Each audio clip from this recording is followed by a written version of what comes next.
We're up against this timeline.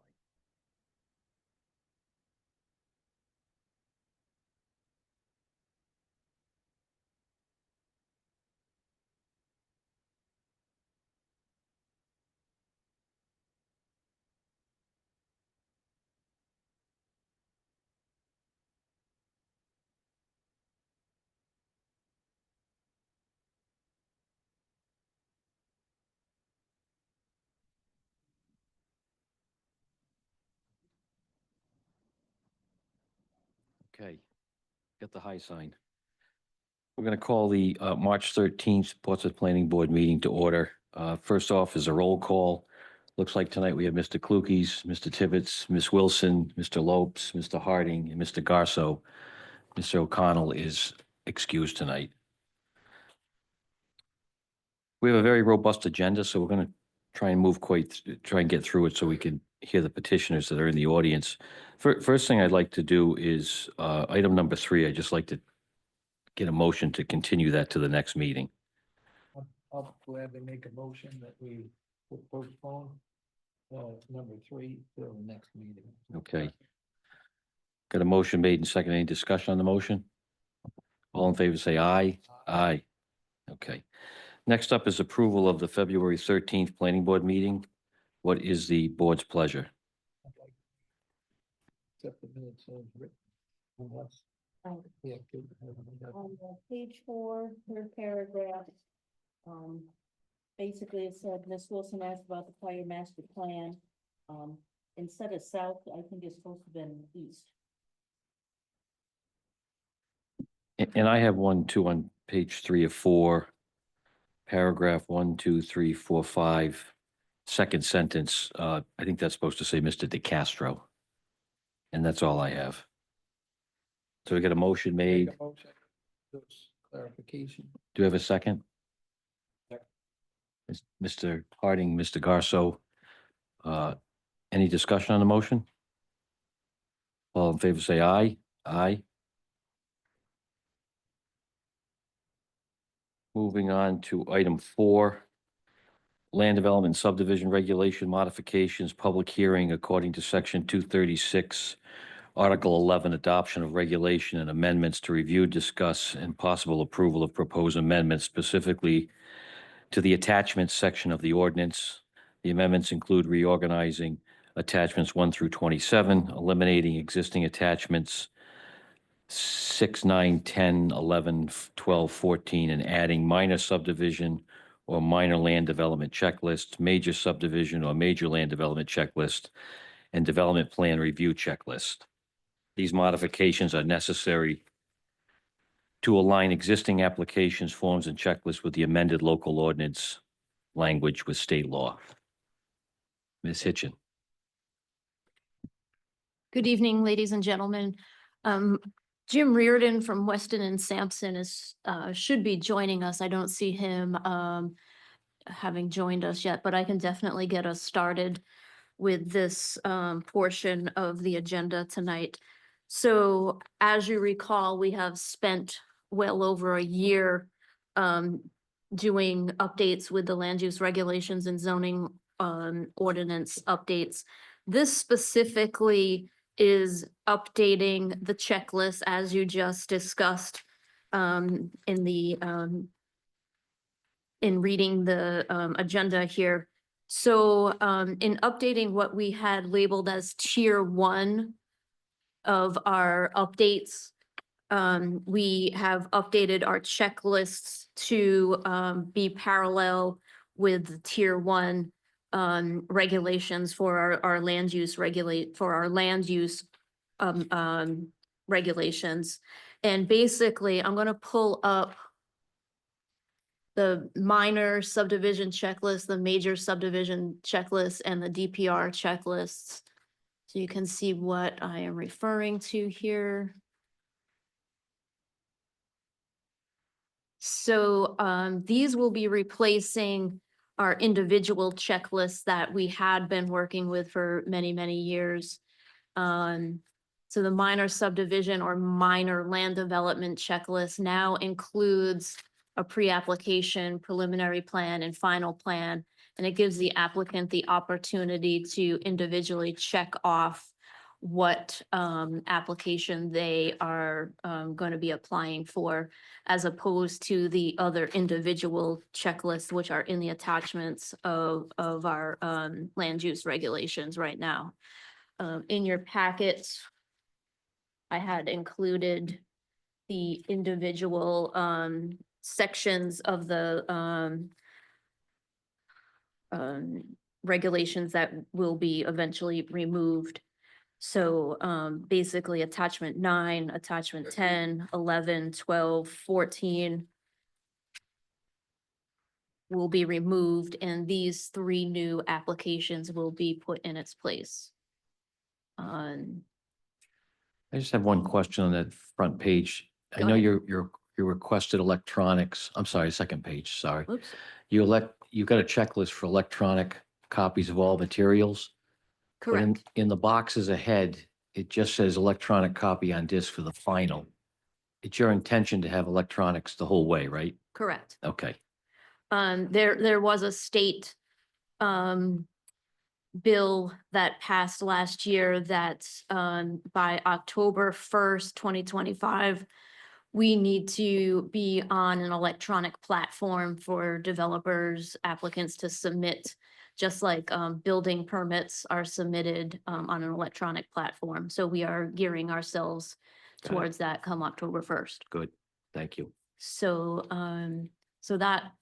that's just, the minor subdivision development checklist, and then, the major subdivision and major land development checklist is very similar looking. I don't want to bore you, but again, this application will replace the individual,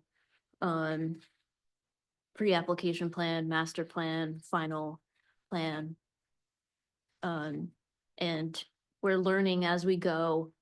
We're hoping that this is a pretty good format that Aaron and I and Jim Reardon have put a lot of time and effort into, but when we see an error, we'll fix it as we go ahead. But I feel it's pretty strong. I hope you had the opportunity to at least look at it, and from your perspective, you're reviewing an application. This is what Aaron and I will see when we intake applications. This is more for the Court Chapelle and the developers of the world to fill in as they complete an application and submit. And then the development plan review checklist, I'll just quickly bring that up. And again, it looks very familiar, but the submission and required forms and documents are slightly different than a minor and a major. So I'm asking you as a board tonight to approve them, and then we will eliminate the other individual checklists and replace the old with the new.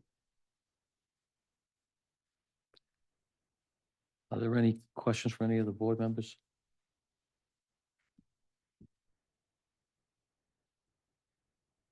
I'll just ask one for Ms. Hitchin. This is all obviously our responsive reaction to the state legislative changes. Is there any, these are all modeled to conform to that. Is there anything in here that's controversial or discretionary, I guess, relative to that, with not to have a broad loaded question, but There's nothing controversial.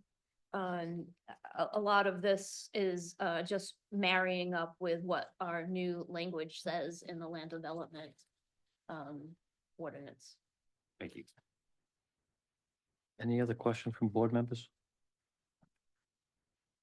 So it is a public hearing. Is there anybody in the audience wants to speak to these proposed changes? Is anybody online, Leah? There are several people online. They're probably not on for this, but I will ask them if anybody has any comments or questions about this specific agenda item number 4, please raise your hand and I will elevate you to speak.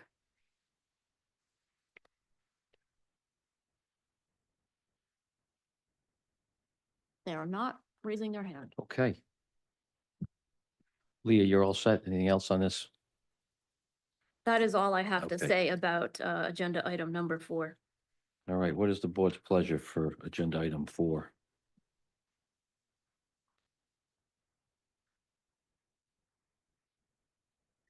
This is to make a favorable recommendation to the town council So this is a public for hearing, approval. and I believe we're allowed to make our own changes to the That is correct. Please. For zoning ordinance amendments, you have to make a recommendation correct. to the town council, but for So this is subdivision us. regulation modifications, you can change your own ordinance.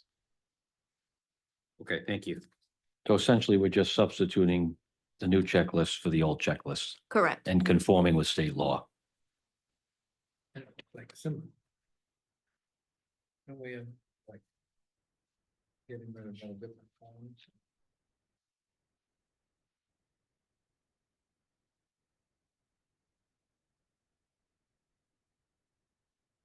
What is the board's pleasure on this agenda item? All right, I'll make a favorable motion to approve the change and the approved proposed amendments, attachments, including the reorganization, attachments 1 through 27, eliminating the attachments 6, 9, 10, 11, 12, 14, adding the minor subdivision, minor land development checklist, as well as the major subdivision, major land development checklist, and the plan development review checklists as necessary to align our forms in this format with amended local ordinance language and state law. Or second that. All right, so Mr. Tibbetts made a motion, Mr. Harding seconded. Any discussion on the motion? I'll call for a vote. All in favor, say aye. Aye. Motion carries. Thank you. Next item up is item 5. I would, ahead. ask that, I had talked to Jim Reardon and we had this whole presentation ready for number 5, so I don't see him dialed in yet, so if I want to ask that you jump to number 6 and hopefully okay. Jim dials in. Okay. We'll make a motion. Yeah, why don't we make a motion to go to, we're gonna table item number 5 until Mr. Reardon joins and go to public hearing number 6. Thank you. Do we want to just put it to the back behind the next two? Is that appropriate? I'm surprised, I mean, he's very, Usually he's punctual. very punctual, so I'm a little nervous as to why he's All not right, for here. now, I'll just make a motion to review item number 6, public hearing ahead of item number 5 Okay. on the chapter 405 zoning. Do we have a second? All right. Kate Wilson, second. Motion made and second. All in favor, say aye. Aye. Okay. We're going to skip to item 6, public hearing. Preliminary plan, public hearing for Steel Giraffe LLC, applicant and owner for property located at 31 Russo Road, being tax assessors map 44, lot 18E, zone C commercial. The applicant is proposing to construct a 36 by 50 detached garage addition to the west side of the subject property, which will not meet the allowed lot coverage south and west side setback.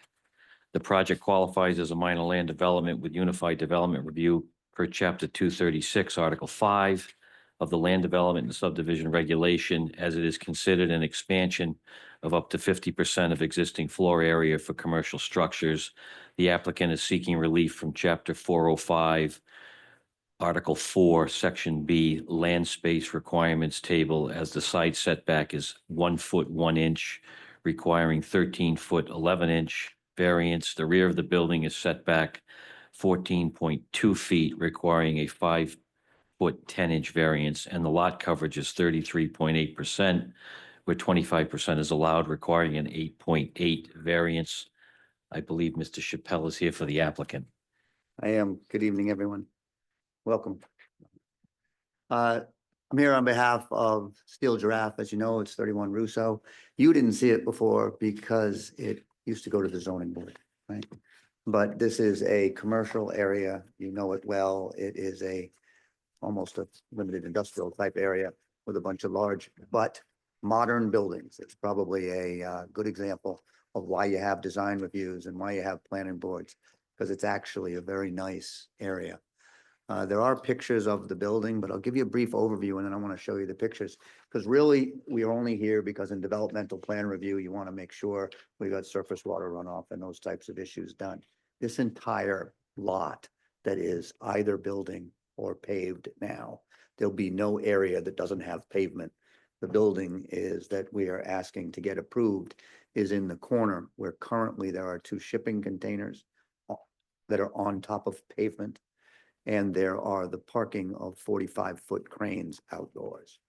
Mr. Kelly, who's with me when we swear him in, is going to tell you that he'd just like to clean it up by using the area that he's currently using for outside storage and putting a building, most importantly, to house a 45-foot, very expensive crane that has a much better shelf life if it can be inside. We may have to go to the design review, but as you can see from the pictures, the building that was already approved at design review, this is an exact match. It's the exact match to all materials. It's the exact match to the architecture and to the doors. So we first begin with why this building is this size. Again, we have a 45-foot crane. And currently, we did not want to go back any further, obviously, than the existing pavement where everything is. The pavement actually goes back and is only about 10 feet from the property line. When we were talking to Mr. Kelly and Mr. Bean, who designed it, I asked them to push the building as far forward as possible because it is a residence back there. When we show you pictures, you're going to see that despite the fact that it's a residence back there, there is a substantial grade difference and there is a very heavy tree line, and none of that tree line will get touched. This is all inside of existing pavement, and we're moving from parking things 10 feet away to asking to the back of the building 14.2 feet away. And I think a condition, if you were to grant it, would be that there is no storage behind the building, because you can't tell neighbors that things are going further away and then just encroach in the back. So we certainly agreed to that before we got here. Now, then you got to look at the existing building and see that it has current garage doors. If we were at the zoning board, one of the requirements is that we did everything we could to minimize the amount of setback. When you have a building to house the crane, by definition, your building has to be that depth. If we pull that building forward, it blocks the other door and we lose that door, which is impossible. So we bring the building as far forward as possible so that it occupies the current area storage, but still keeps our existing 2 doors in the existing building functional, which he needs every day for the operation of his business. Then there is the fact that a separate building needs separation from the fire department. And remember, we've already gone to technical review committee and they've already signed off on this. But you need if you put it too close to the building, then you have fire considerations. So we needed to maximize that distance. That distance of about 7 feet, I think, between the buildings. The purpose of that also was our septic system is in the back. So there's no parking or storage to the residential side now back there behind the existing building, because that's where our elevated system is. But if there ever needs to be repair, we either need a crane, which we happen to own, but somebody else may own this building, and we need to get a mini excavator or something back there. So we designed the building so that we had access to the back, and so that the fire department was happy with the separation. Unfortunately, now with the width to meet the storage needs that were there, that gets close to the lot line. And I certainly understand that when you're 1 foot from the property line, that's a fairly large variance. But it is a commercial area. And when we show you the pictures, what I'm going to tell you, it is a very unique lot in that there is plateaus. So DePaul Diesel is 11 to 15 feet, depending on who's measuring it, below this lot. And it slants up and has, it's tough to call it a retaining wall, but there's large stones that are holding back the bank. So even though it's 1 foot from the line, you would think that it's on top, and all of the property on top of the plateau belongs to this lot. It just doesn't. There's just some unused property now on the top of that bank. Could you scroll the pictures for me, Lou? Sure. You'll see a little bit of the bank there, but it's, Like and this that's the one? buildings I had this one up. that go up, there you go. Well, little sideways, but that shows the shipping containers and the trailers, and it shows the pavement that is there now. And again, when you look at the surface water runoff calculations that Mr. Bean did, there's not much difference because it's obviously macadam now and it's going to be roof. But he did carry all the gutters of the new building into the drainage system in the street, the same way that your original authority has everything slanted towards that same system, and the same way that the current gutters on the existing building are tied into that drain system. One more, please. And that's a picture of the 45-foot crane occupying the same space. You can now see the house in the back, that would be the residential.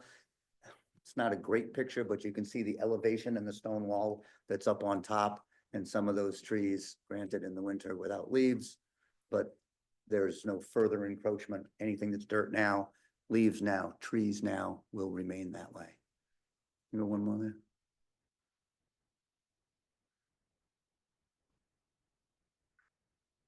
Get acclimated. So that's a aerial of the lot. And if you look at the bottom right-hand corner of that picture, thank you, that is where the current storage is now. The building gets pushed just a little bit up, but it's in that same area on top.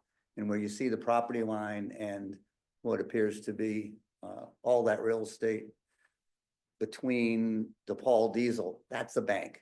So DePaul can't physically park on their property line without digging that out and putting a higher wall.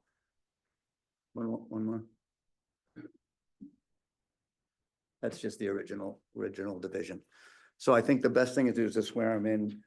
It is my understanding that from development plan review, you just look at this and for the reasons that it's mandatory that it comes here. You don't have all of the reasons that you may originally have because the drainage is done and things. But there are the modifications that Mr. Lopes talked about. There's specifically 3 modifications. 20 feet is required as rear. 10 feet is where the containers and things are now. If you approve this, the back of the building would be 14.2 feet, which would require that 5.8 foot variance, and a condition which you have a right to put on to help neighbors is that no storage be behind this building, so they actually get the full benefit of that. The sideline is 1.1, which requires the larger variance, but it's basically to put the building at the 1.2 feet away, where 15 feet is required in a commercial zone. And again, we can show that you can't park within 15 feet of it, but technically we don't meet that sideline. Also, that in a commercial zone, you have 25% lot coverage. All the lot coverage calculations were done for you. There was an original variance that got it to 27 or 28, I think, back in 09. This pushes it up, and it is 33.8, requiring an 8.8% variance, although it's technically only 5% more than your last variance, because there was already a variance granted. I think the original special permit was done in 06, and I saw evidence of a variance in 09 to before the building was built. They came and asked to be a little larger. So, swearing, Mr. Kelly, if you would. So we don't You typically don't need to. swear in at the planning board, All but right, well, we can do it if you want. Well, I agree with you, but remember, under all the new rules, Right. you didn't used to do modifications. Yeah. You didn't used to do variances. You have to vote on the variances first Okay, before you decide the developmental plan. All of these need to be notified, and there's affidavits in the file that everybody within 200 feet. There's some more technicalities on that, and that is appealable. So Okay. what I say doesn't count. Only what my witnesses say. So could you, Technically, we swear him. in. could he step forward and just state his name and address for the record, please? Stephen Kelly, 31 Rousseau Road. And you raise your right hand and swear that you tell the whole truth and nothing but the truth, so help you God? I do. All right. Thank you. We have to create a record in case people that didn't show up appeal. But if you're gonna, can you just have him step to the mic, Court? Thanks. You are the owner of the property? I am How long have you owned it? since 2019. And that's your business that occupies that building? It is. Okay. And you were built, tell them a little bit about your business. Yep. So we are a crane and rigging company. We also do welding and fabrication, but basically anything you'd see a crane do with a heavy slant towards the marine industries. And this building that you currently occupy, has it been sufficient to meet your needs? When we first started, yes, as we sort of grow and develop, it's become more challenging. The way the existing garage doors face, it makes a very difficult 90-degree turn for, a large 50-foot crane to make on a day-to-day basis. So it would be ideal to just be able to house those in a separate facility. And because of that difficult turn, they spend their time outside? Yep, and as we grow, other stuff's in the shop, and we just have very expensive equipment sitting outside. And currently, I made a statement that the pavement is closer to the property line than the building would be. The pavement approximately is 10 feet off that rear property line. Yes, correct. And the building would be 14.2 if they approve it. Yes, And you have no problem with no storage behind it. right, yeah. When you put in the footings, you can remove that portion of pavement. Yes, yeah, we won't have anything back there. I don't want to invite the next guy to store there. Sure, sure. And the length of the building, the proposed addition? Yeah, absolute minimum, it'll be bumper to bumper. And you were mad at me, but I made you make it smaller, right? It was gonna be 60. So, and that allows you to pull it forward, still utilize the doors, get that in bumper to bumper, and do a lot of the things you're now storing outside, including the cranes and the trailers and those containers, and put them in a building that is more aesthetically pleasing, more fitting with that neighborhood. Is that right? Correct, and I think if anything, it actually is gonna be for the residentials who sort of abut us to the south. If anything, I would say it would make it quieter for them as well. Any other things you want to add? Just that we do have letters of support in there from the neighbors.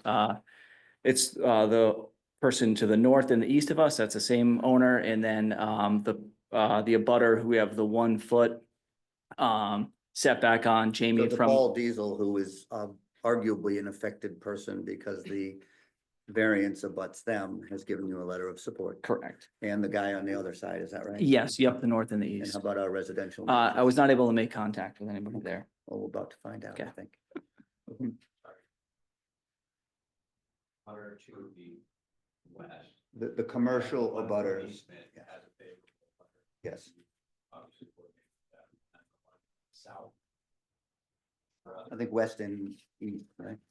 Yeah, so north, east, and west are good. Northeast. We don't know about south. Which means the commercial, the other commercial properties that abut it, but the residential property is the one we're here. Looking for their input, obviously.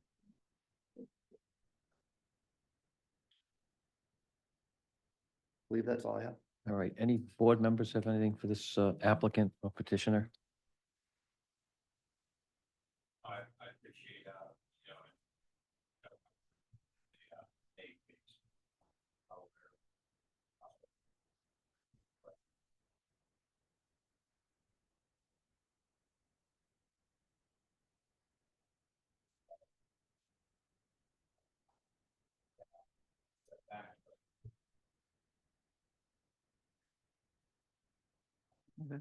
Ms. Hitchin, do you have anything for this one? I do not have anything. I'm just pointing out that it was Earl McMillan III and Jamie Freitas who submitted letters of support. There will be an opportunity from the public to voice their opinion as well. All right. Are you, And I don't know if we got a technical review committee report, but we did meet with the technical review committee. And both the fire department was there, the police department, the water department. There is no water to this building. There is no There's no sinks garbage. and bathrooms in this building. There's certainly no residences in this building. It is just a garage. That is why the water department doesn't have anything with it. Department of Public Works was there as well. Okay. Hopefully, we have any statements of Ms. Hitchens. I don't know. You She- or speak to that. The TRC? TRC. The TRC meeting went rather well. There were no real objections. Fire department, like you said, Attorney Chappelle, everybody was fairly happy. Okay, so we're gonna open it up for public comment. If anybody would like to speak, I'll start here on the left-hand side. Sir, could you come to the podium? State your name and address for the record. My left, sorry. Yeah.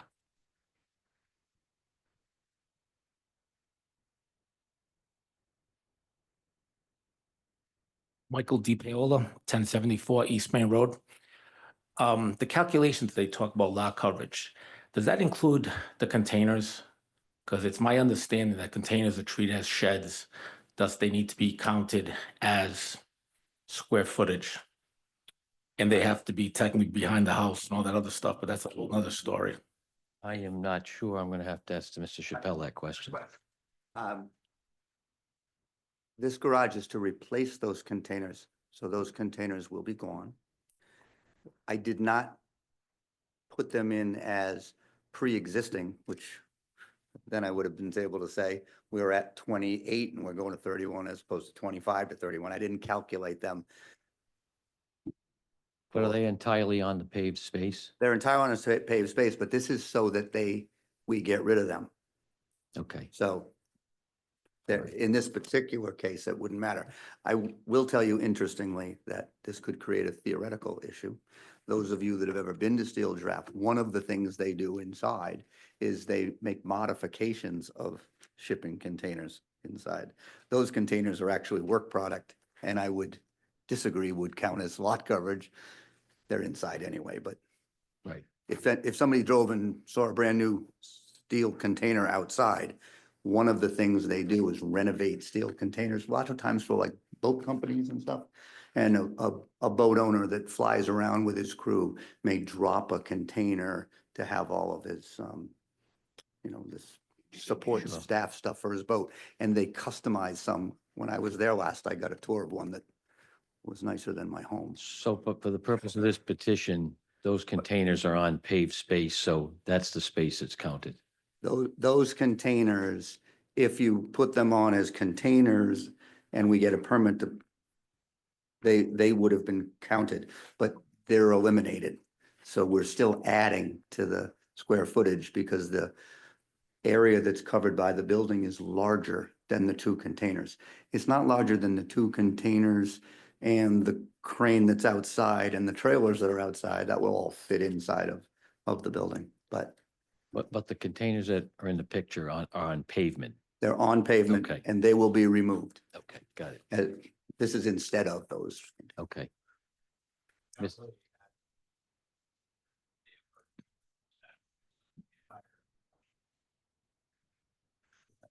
Now, yes, that's absolutely right.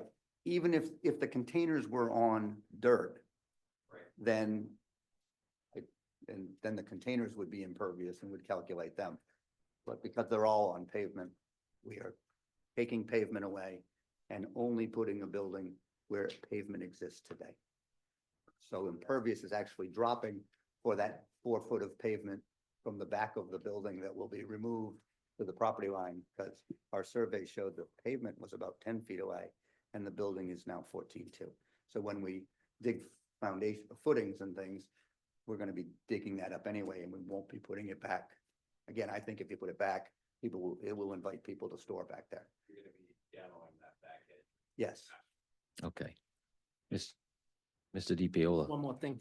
I believe Mr. Chappelle's in error. There's a container that I reported to the town multiple times to the north. I'm sorry, to the east of this building. I have a picture right here. It's not on pavement, it's on grass. And then they also have a container that's been in the front of the building, right on basically on the street, that I've also reported to the town, which they've ignored. Plus the 2 containers that they're showing over there. So those containers that exist today in this picture, he's mistaken again. And it's wrong, because if he's not including those calculations, he's over exceeding his request. Thank you. If you want to see the No, picture, no, I can show it. we can only act on what's in front of us, okay? Just for the record, and then Sure. if he does say he's gonna put the building up and remove all the containers on the property, that should be, that if you guys decide to allow that, it should be part of the documents going forward that all of the containers on the property are removed. That has been stipulated to the rear, that was a recommendation It- the petitioner made to, from the rear. Correct, but there are other containers on the on that property right now that he's omitting and he's not presenting in front of you guys. Okay, thank you. Mr. Chappelle, do you have anything to add? As part of the CO of the new building, which would require a CO, they can look and determine that if there's other containers that either aren't permitted or they're gonna count, then they count. Okay, But part of, again, part of building a big building is so you can unclog my yard. okay, I would say my interest is to the rear at the side where you're coming in and you're asking for a setback. And you sort of answered that. To the front side of that, even if you had a container in there, would you not be restricted, hold on, would you not be restricted in your ability to use the now 4 garages if this petition passes? You're gonna have 2 overhead doors existing plus the 2 for the new garage.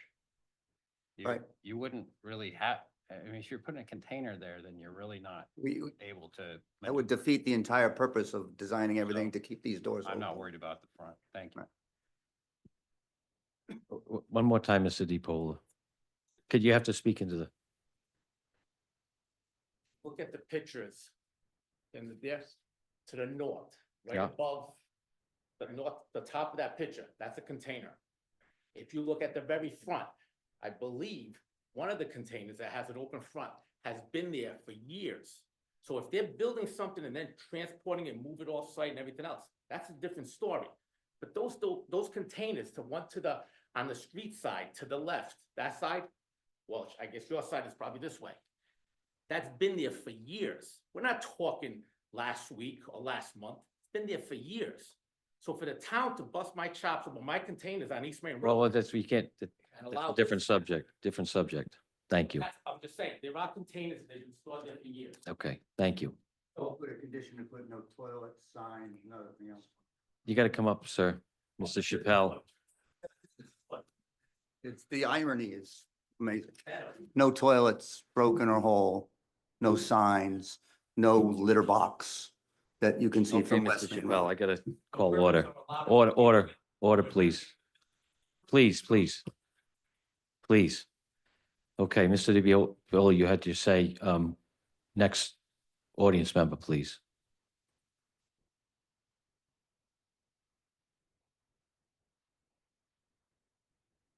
Hello, my name is Noreen Bonson and I'm the property owner located at 267 Mill Lane. My entire backyard abuts property owned by Steel Giraffe Holdings LLC. As it exists now, the only privacy between their commercial property and my residential property are some very old trees and debris beyond my stone wall. Upon our mutual written agreement, I respectfully requested the debris and the trees be removed by Steel Giraffe and be replaced by tall arborvitaes in line with the existing ones planted by DePaul. This would create a buffer between the proposed and existing building, providing privacy for me, as well as cohesiveness to the majority of the infrastructures. Thank you. Thank you. Hold on one second. Any questions for this witness? Just for orientation. It was the picture of it was the photo that only showed that one house. That was mine. That is mine. You're welcome. Anyone else? Yeah, anybody else? Thank you. Thank you. Mr. Chappelle, do you want to address that, this witness? Yes. Make it a condition that we work with the neighbor. He doesn't have any problem doing that. We would have thought we would have got shot if we cut those old trees down. But I think she has seen the abrevieties from DePaul Diesel. Right. And when, Yeah. and when they get to where they need to get, they are better than what is there. There's always that sticker shock of cutting big trees down now, planting 6 foot at the ball abrevieties and waiting for a few years to get relief.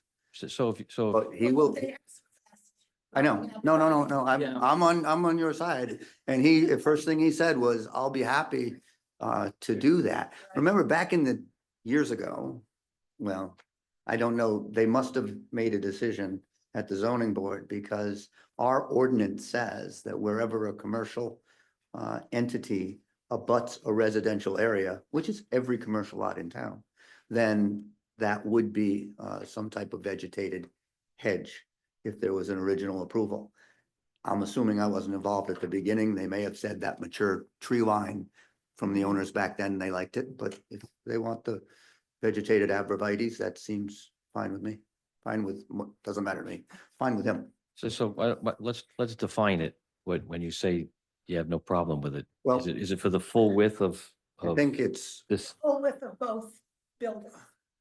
her, And do you know how many trees you got there, oak trees, is there specific? I think there are all kinds of trees, to be honest with you. You may know more about trees than I do. Yeah, there's some nice trees. There's some pretty sickly looking trees for sure, you know, but Yeah. I yeah. assume, I would say let me, 4 or more, I would say. yeah, something like I- that, I yeah. think there's one on my property, except for that humongous thing that's on the side that scares me. Sure. But I think there's one on my property, but I think there may be 4 or 5 behind the stone wall. So for the purposes of verbalizing, your applicant will plant arborvitae for the full width of the south side of the property line and I at would a think, 6 foot ball yes, and I would, and whatever the standard, they spacing. tell us how far the spacing is. But they're not one every 50 feet and we Right. don't go to buy a 1 gallon one, right? Right. So they usually say 6 feet at the ball. And I'm gonna leave it to the experts, but I think they're. So ma'am, you understand he's gonna cut down what's there and plant a vegetative screen. Okay, The only comment I would make to that is I would just say that the trees as appropriate, you know, I Sure. don't, without looking at it right in Well- front of me, I don't know that I could just say carte blanche, all the trees. no, but understand. I think the tree is necessary so that that line of abrevieties grow. And I would assume that because of the elevation, we would want to go to the top of the hill. Exactly. Because if you go- Yeah, right, on that side of it. Because if you go to the bottom of the hill, it's gonna be 8 years before. So as an anybody officer of the gets there. court, you understand what we're trying to get to, Mr. I know Chappelle, that. correct? So what I'm saying is within 10 feet of her property line, along the lineal distance of the common properties, we will do an abrevieties edge, planting abrevieties 6 feet at the ball, leeward cypress abrevieties, we know what we're talking about. 6 feet at the ball with spacing as appropriate, designed so that when they hit maturity at 4 or 5 years, that they create that opaque screening. That's the way we Okay. usually do it. And yes, I agree with, they have to be right behind the stone wall that's existing now, because my property is much higher than. That's why. Steel giraffe, Right, yes. yeah, if we did I- it on our side, it wouldn't make any Right. sense, yeah. I- Because there is a very large slope down. The further their they go up, property. the faster there will be relief. South of the stone wall. Okay, So the stone wall is the property line, which I say is pretty close to the top of the bank or Center of the stone wall. right? third of the way Yeah, down the yeah, bank or right. so. It's not all the way up the top, but So low stone as wall. long as you say within 5 to 10 feet of the property, I think we have that okay. You're happy? furthest away. Yes, All right, thank you. Thank you. thank you. Any other abutters like to speak on this petition? Mr. Chappelle, any closing comments? I just thank you. I think to keep things moving along, it is pretty straightforward. I think we meet the requirements of development plan review. Again, I say that because we're all new at this, you do have to vote on the variances or modifications first. And only if you approve the modifications with conditions Do you move to approve the development plan review? Okay. I'm just gonna ask if there's anybody online that would Please. like to speak or comment on the application to virtually raise your hand and we can elevate you.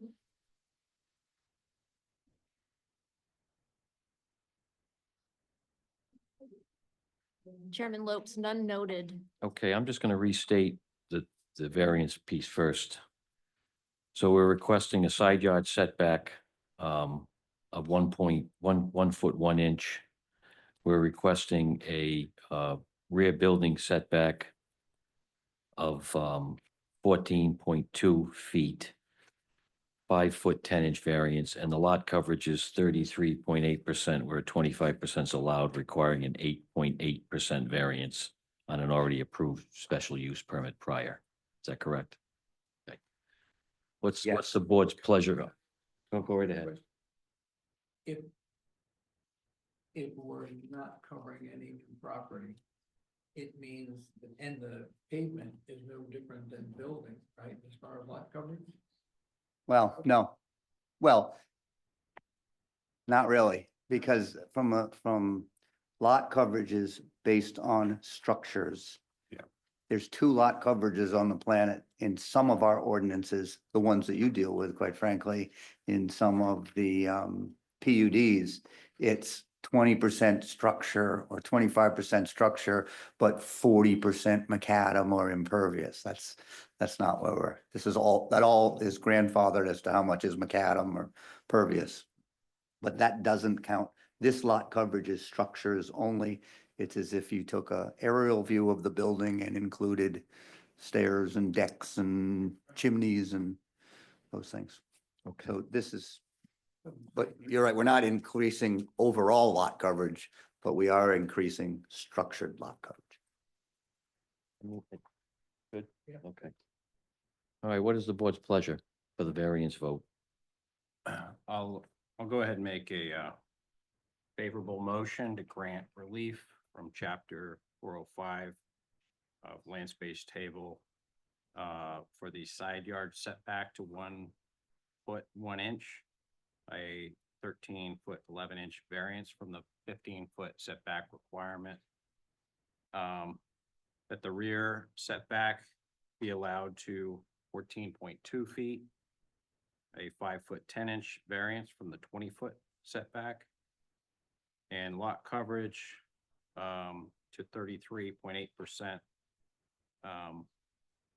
requiring an 8.8% variance. Doing this with a couple of conditions. Conditioned on there being no storage to the rear, meaning that the connexes or existing shipping containers.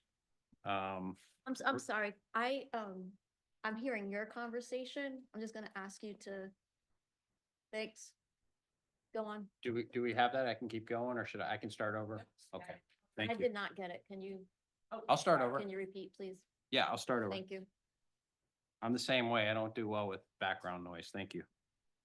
I'd like to make a favorable motion seeking relief, excuse me, from chapter 405, Article 4, Section B, Land Space Requirements Table, for the side yard setback to be allowed at 1 foot 1 inch, requiring a 13 foot 11 inch variance from the 15 foot setback requirement.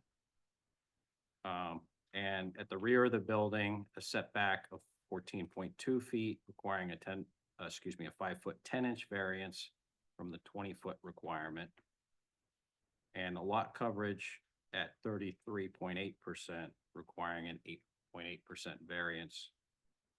Adding a few conditions, conditioned on there being no storage to the rear, I believe the south side of the structure, so no Connex storage containers to the rear. Demo as articulated by the petitioner of some of the asphalt behind that building. And as well, for the abutter at 267 Mill Lane, that we remove 4 to 5 older mature trees agreed upon, and plant arborvitae or equal vegetative screening trees to the south side of the existing stone wall. Can I also add a few? Are you done, Mr. Tibbetts? Yes. You Go ahead.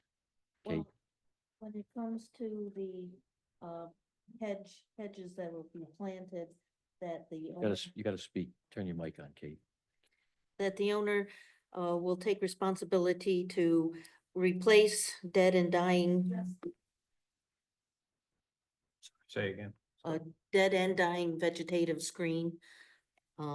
That they will cut, cut them so that they're in nice, and is it possible to have a landscape architect to check which trees are dying and disease? I think you could probably do it with an arborist. Well, an arborist, that's fine too. Sure. The only small correction is I think the trees are north side of the stone wall. Oh. South side of the stone wall would be on her property.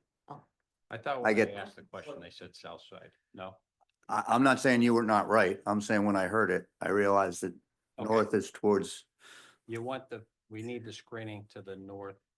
the screening is on Side. our property, not in her yard, Okay, as thank you. close to the, I didn't that know boundary. where the- No, I it's didn't probably know my where the fault. stone wall You gotta state your name if you're gonna speak.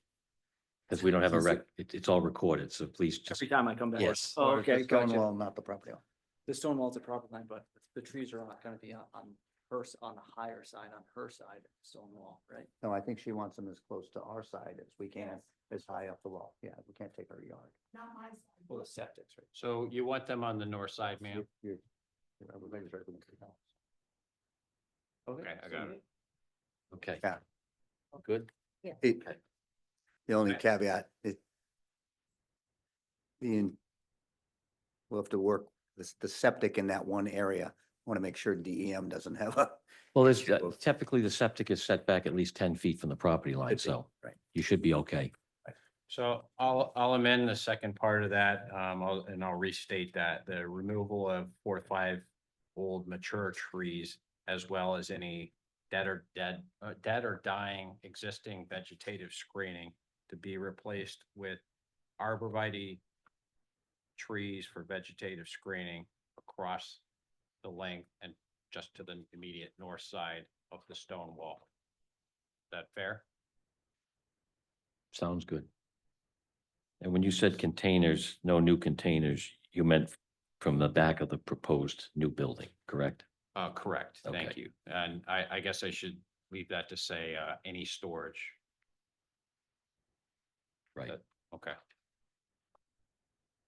Any other board members have comments? You have a second? Mr. Garso? Got a motion made and seconded. All in favor, say aye. Aye. All right, second part is gonna be for the development plan. Is that correct, Ms. Hitchin? That's correct. Okay. And that encompasses the new building. It can, to propose to construct a 36 by 50 detached garage addition to the west side of the subject property, which will not meet the allowed lot coverage, et cetera. The project qualifies as a minor land development with unified development review per chapter 236, Article 5 of the Land Development Subdivision Regulation, and is considered an expansion of up to 50% of existing floor area for commercial structures. What's the board's pleasure? And keep in mind, whoever comes up with a motion, that it has been before design review, and Ms. Hitchin, It has not been Oh. before design review, and oh, it's been TRC, I'm sorry, before TRC. TRC. but it will be and going to design It review. will go to the design review board. Okay. That can be in the form of a motion by a member. All right. I'll make a favorable motion then, to grant, the applicant's proposal to construct a 36 by 50 detached garage addition to the west side, of the property as depicted, which will not meet the allowed lot coverage to the south and west side setbacks. Project qualifies as a minor land development with unified development review per chapter 236, Article 5 of the Land Development Subdivision Regulations. And that the building depicted on the petitioner's plans that they showed here tonight is essentially what we're asking for, correct, Mr. Tibbetts? Yes, as depicted by the plans presented tonight. Got it. So it's going to be subject to design review, and it's already got past TRC. Correct. Okay. I think you might want to add So- to that motion that the proposed development is in compliance with standards and provisions of the municipality's zoning ordinance and land development regulations. There will be no significant negative impacts on the health and safety of current residents. All right, I didn't write Done. that down. As stated by Ms. Hitchin. As stated by Ms. Hitchin, thank you. The proposed And- land development will have adequate and permanent physical access to a public street. Those are just some findings, right? Yep. Yes, Okay, thank you. I agree. And subject to the DRB. Okay. Do we have a second? Second. Ms. Wilson, any discussion?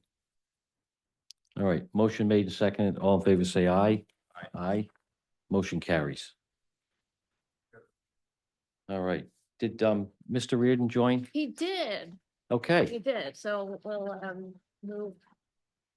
so we are going to go back to item number 5, chapter 405, zoning ordinance text amendments. Discuss and provide advisory recommendation to the town council on proposed text amendments to comply with 2023 General Assembly statutory changes contained in various House bills, land use chart, low and moderate income housing, TOD pilot, comprehensive plan, other definitions, et cetera, including modifications to the following articles in chapter 405, zoning ordinance article 2, definitions, zoning article 4, density intensity regulations, article 6, non-standard development, article 14, low and moderate income housing, article 13, zoning board of review, and article 15, adoption of ordinance and amendments. Over to you, Ms. Hitchin. Thank you, Chairman Lopes. With me tonight is Jim Reardon. Jim is with Weston and Sampson. We have been tag teaming the numerous legislative bills that have been coming down from the state for the last couple years.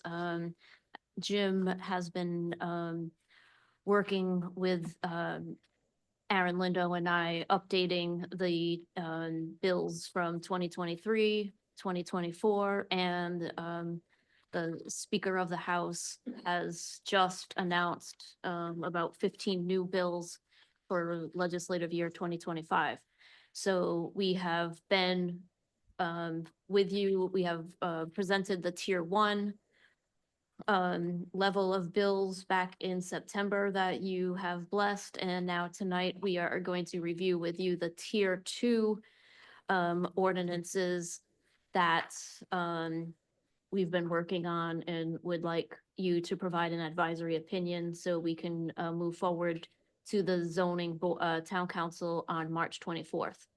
I will let Jim know that we were a little nervous that you weren't dialed in at 7 o'clock tonight, Jim, so I did move forward and get agenda item number 4. So I did talk about the checklists and applications, so we can kind of Okay. go over that like super quick because we've approved it already.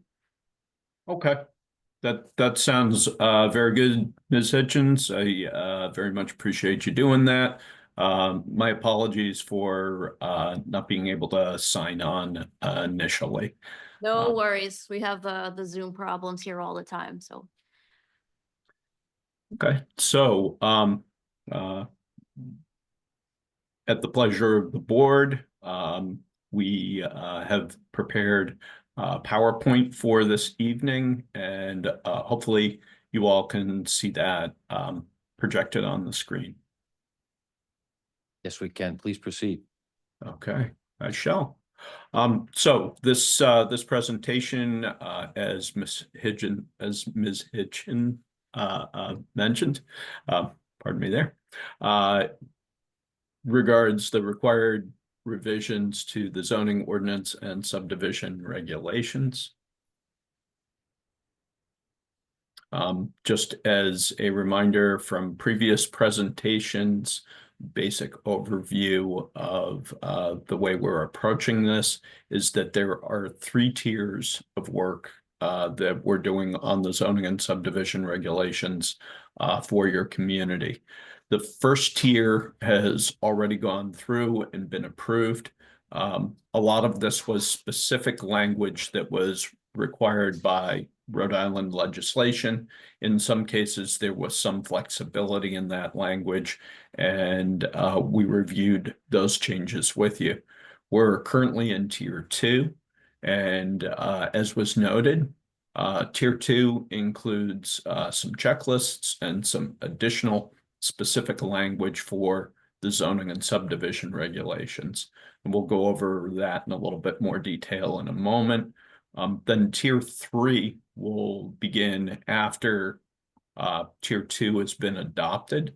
And this is all queued up and ready to go, but it's a complete rewrite of the Portsmouth zoning updates. And there are some specific items that we already know need to be addressed there. We're going to go through and do that. So there'll be another opportunity to take a look at, you know, items in the zoning and subdivision that that maybe you are hoping to address that we aren't getting to this evening because we're just focusing on Tier 2. So question of how did we get here? So it was a local regulatory review, and we've been performing that with your planning department, Aaron and Leah. That's been going very nicely. Draft regulatory language, which has been developed and distributed to all of you and posted. And then, of course, public hearings and public meetings for adoption, which this is the first one. And then a little bit later this month on the 24th, there's one planned with the town council when this gets fully adopted. So that's what's depicted on this timeline bar, if you will. So tonight, of course, planning board hearing, an advisory opinion that goes to town council. And then on the 24th, the town council hearing. Checklist updates, and we'll go through these really quickly, as was mentioned. So there are now 3 checklists.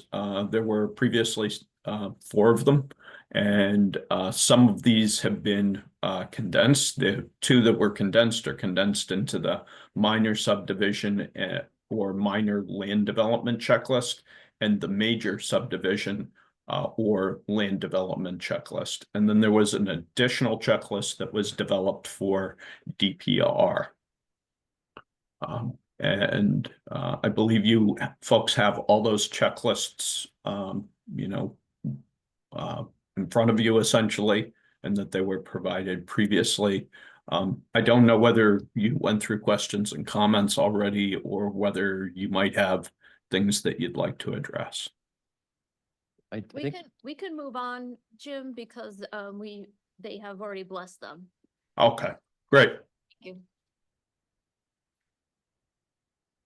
All right, so changes to the actual zoning language.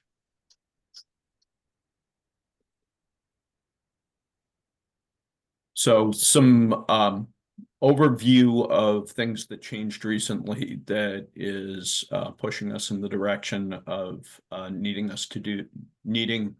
requiring us to do these revisions. And so Tier 2 bills are listed in the table below. These are the bills that you know, essentially required the updates that we're talking about this evening. So for Tier 2 bills, if these changes are not made at the local level to respond to the state law, then the state law will override local regulations and ordinances without any local action. And so it's very important, we think, that you go through the process of doing these updates and keeping control at the local level. So there are 7, actually 8 bills in total that are being addressed by these changes. The first one has to do with land use court, and that's House Bill 660A. And then House Bill 6081A has to do with low and moderate in the Low and Moderate Income Act. And both of those have state language in them that is required for insertion. And then in the Low to Moderate Income Act bill, that has specific language to amend the existing ordinance language at your local level. The next item is has to do with SHAB. So the land use court that's noted in 660A, that has taken over for SHAB. So SHAB has been eliminated. Now, whenever an issue needs to be referred to state court, it goes to Superior Court and no longer goes to the state housing board. For those that don't know what SHAB is the State Housing Appeals Board. Thank you. Thanks. Sorry. And then House Bill 6084B, that's TOD pilot. And it's unclear exactly how this program will work until it is fully created, because it's currently just a pilot program. For House Bill 6085A, comprehensive plan, again, this is more state language for insertion. Then there are noticing requirement changes that are indicated in House Bill 6086A. And definitions that are changed in 6061A and 6059A. So, when you look at these are largely pretty straightforward changes. It's part of the reason that we left them to Tier 2.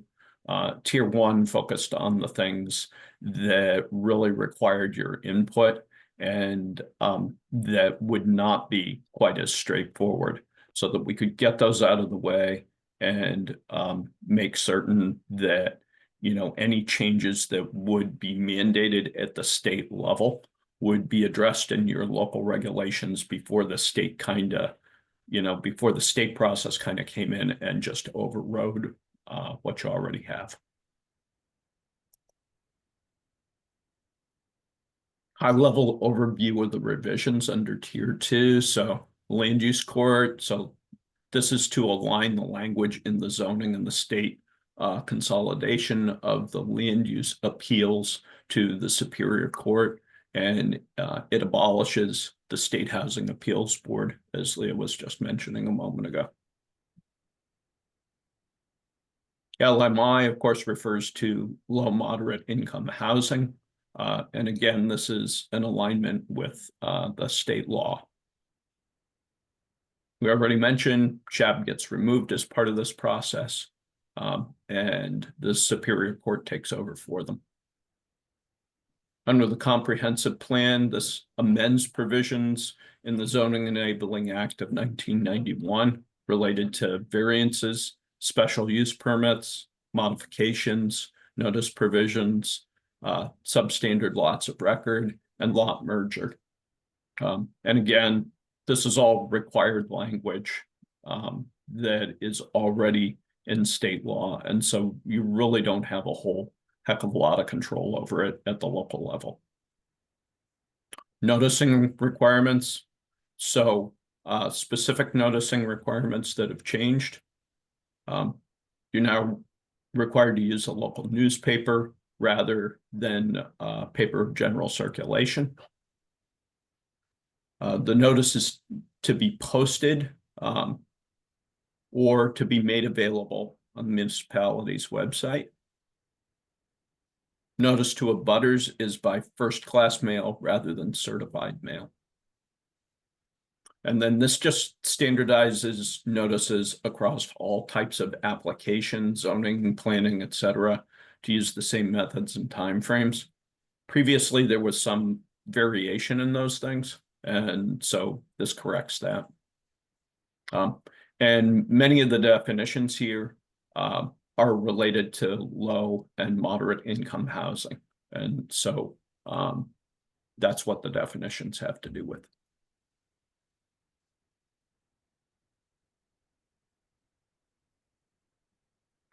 A summary of some of the key, more significant changes. So the definitions that adds or modifies definitions to align with the state enabling legislation changes, and it adds amendments related to low and moderate income housing and variances. Article 4, district intensity regulations, requires modifications to be granted of 15% and up to 25%. Article 6, which is non-standard development. This includes merger provisions, non-conformance, substandard lot of record provisions. Then Article 19, related to the LMI housing, amends the procedure for approval and construction of LMI units. Zoning Board of Review amends the notice and provisions for variances. And then adoption of ordinances and amendments. This amends the notice provisions for the amendment and adoption of the zoning ordinances. So at this point, I'd be happy to take any questions or go over any comments. Any Thank you, questions, Jim. Mr. Reardon, from the board?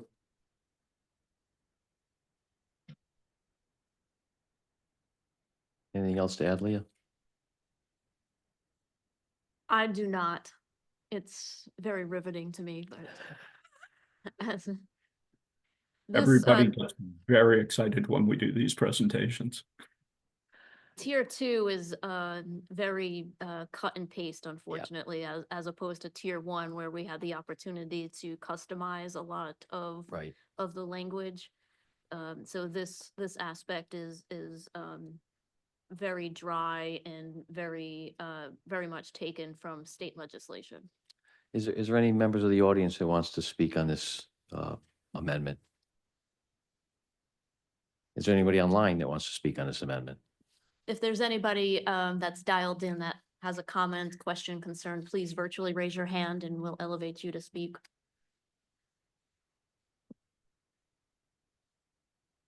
I think everybody Okay. that dialed in is here for another Sure, and- application. And just to be specific, this is a recommendation from the planning board for these changes to the town council, and there'll be a second hearing to be held on March 24th in town council chambers. That's correct.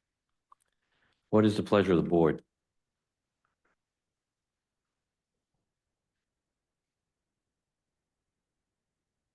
Give a favorable opinion to the town council. Everything looks good to us. An advisory recommendation.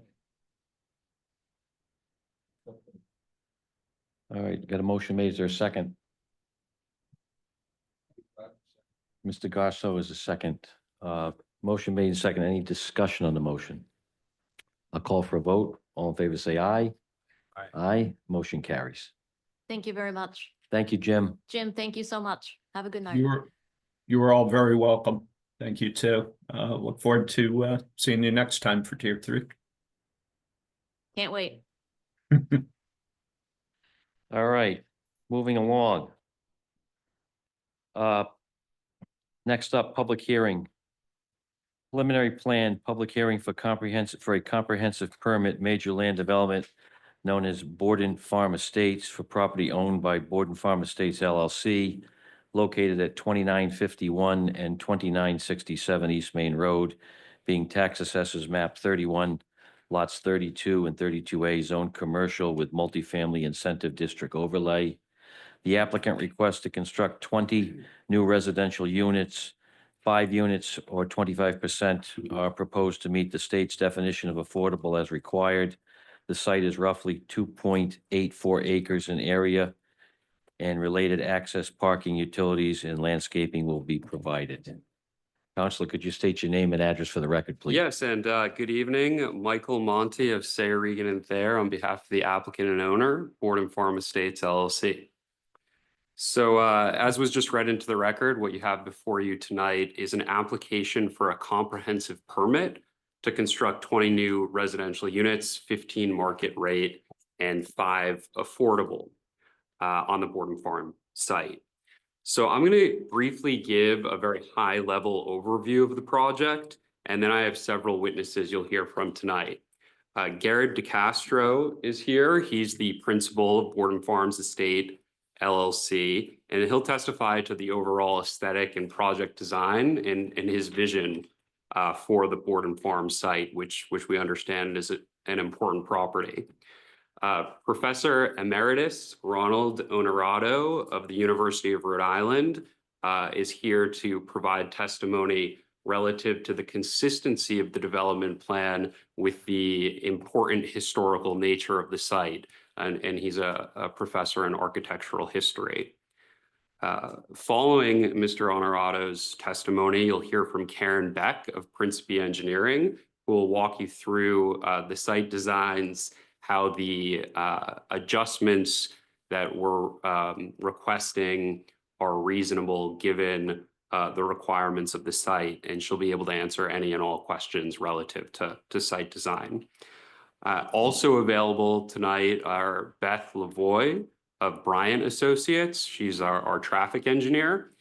She'll testify only to the extent you have questions about the traffic impact study that was provided in the voluminous record we've already submitted. And Brian Shull of Shull Architecture, who is the project architect, is also here to the extent there are questions that go beyond what Mr. DeCastro testifies to with respect to the project design. At the end of all of that testimony, we'll have put on more than adequate evidence for you to make positive findings of fact on the standard by which state law mandates that you evaluate this particular petition. That is that the proposed development is consistent with local needs for affordable housing, that the proposed development is in compliance with the zoning code and subdivision regulations, or that the adjustments requested are outweighed by the need for low and moderate income housing, that all low and moderate income housing provided is integrated and comparable to the market rate units, that there will be no significant negative impacts on health and safety, and that the project preserves the historical features of the site. You'll also need to make positive findings of fact that the proposed land development will have adequate access to public streets, and that it will not result in the creation of lots with physical impediments to development.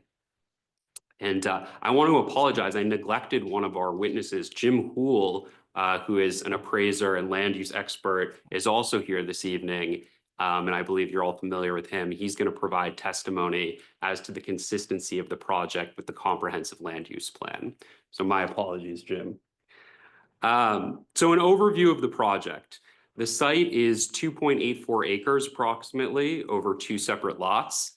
Pursuant to the proposal, the existing main house will remain in its current configuration. So the Boardham Farm main house, there's no proposed changes to it under this development plan.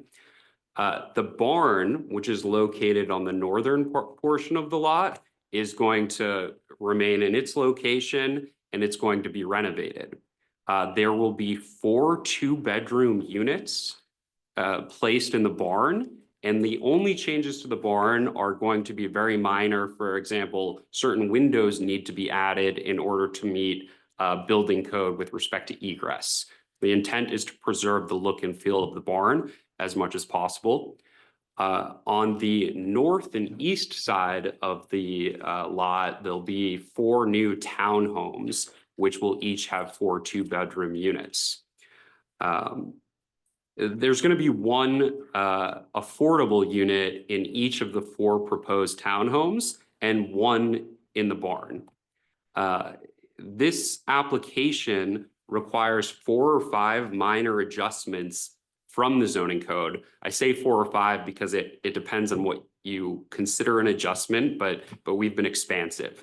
So first, the side setback on the south lot line is approximately 21 feet, where 25 is allowed. And that's the side setback with respect to the existing main house on the Borden farm. So there's no change there, but pursuant to this petition, we're still required to ask for that relief as an adjustment, but it's an existing condition. Second is the rear setback, which I suppose is the eastern property line. The townhomes back there are going to be 20 feet from the rear lot line, and 30 feet is the regulation. So we need that adjustment. Karen Beck is going to testify as to why we need that. The homes need to be pushed back to allow for adequate site circulation, and also aesthetically, it makes sense to preserve the feel of the Borden farm. Third is density. We understand that the project, when we get the density bonus under the low and moderate income ordinance of 3 units per acre, meets the density requirement, but it's sort of ambiguous under the law whether that constitutes an adjustment. So we've asked for it anyway. Fourth, the plan does not call for construction of water retention apparatus before the construction of each and every building. And so that also requires an adjustment. And then certain of the buildings are located closer than 100 feet to one another, and closer than would typically be required from parking areas and from the center line of interior roadways. So those are the 4 or 5 adjustments that the project requires. And adjustments are permitted pursuant to the comprehensive permit low and moderate income law. So it's important to remember that. And while speaking of low and moderate income housing, I think it's important to understand exactly what that means. What does affordable mean? There's a lot of questions in the community about that. And so when we're talking about affordable, we're talking about units that are designated for folks who make between 80 and 120% of area median income. By way of example, in Portsmouth, 80 to 120% area median income for a family of 4 is between $104,100 to $158,760. So for a family of 4, that would be the income range for these affordable restricted units. So I want to be very clear about that so everyone knows, what this project anticipates. Additionally, and to add clarity, I've seen sort of message boards online. There is sort of lack of understanding of what the project really is. The project is not to tear down the Borden Farm barn or the Borden Farm main house. Pursuant to Portsmouth's code, a demolition permit could be pulled, and a developer who is less sensitive and sensible to the community's needs could do that by right, but that's not what this application is. The application is to make a sensible development that respects the historical integrity of the site, and a local Portsmouth individual is the developer. So I want to make sure everyone understands that as well. Unless there are particular questions for me, I'd ask Garrett to come to the dais. Are there questions of me? Any questions of the solicitor? No, go ahead, please. Garrett, if you could please. I don't know if we're swearing in our witnesses or not. Happy to have him sworn in, whatever the protocol is. Could you state your name and address for the record? Garrett DeCastro, 24 Randolph Way. And you swear to tell the truth, the whole truth, and nothing but Yes. the truth, so help you God? Yes. All right, thank you. So Garrett, can you please tell the board a little bit about yourself in terms of your background and professional history? Sure. I'll try not to rewind too much to save you some time tonight, but we'll rewind at least to high school. Attended Portsmouth High School, ironically, right down the road from this project itself. lived next to Clements, best friend lived down the road, so I passed by this place, parked my car there behind Dunkin' Donuts and Citizens and Board and Barn, the whole nine. So very familiar with the property, funny to see it come full circle. Started my first landscaping company as DeCastro Landscaping in senior year in high school, doing everything from grass cutting to cleaning out garages. That evolved pretty quickly to a number of local businesses between mold remediation, mosquito termination, lawn care, et cetera. And now what most may know me as is Premier Gunite Pools. Over the last few years, I have started to transition little by little into real estate development, which has hence landed me here tonight. And when did you purchase the properties that are subject of this application? So they are two separate properties, which not many know. The farmhouse itself, I purchased in June 2023 when I purchased my adjacent vacant lot that I built my building on. The barn was not available. That was a second lot. I was approached by that owner after closing on the house lot to see if I did want to sell. And that kind of sparked some interest in me. So I did negotiate, got under contract probably end of 23 and just closed on that January this year. Yeah, that's quite recent. And when you had this opportunity to purchase the barn, what, if any, plans did you have in mind for this property?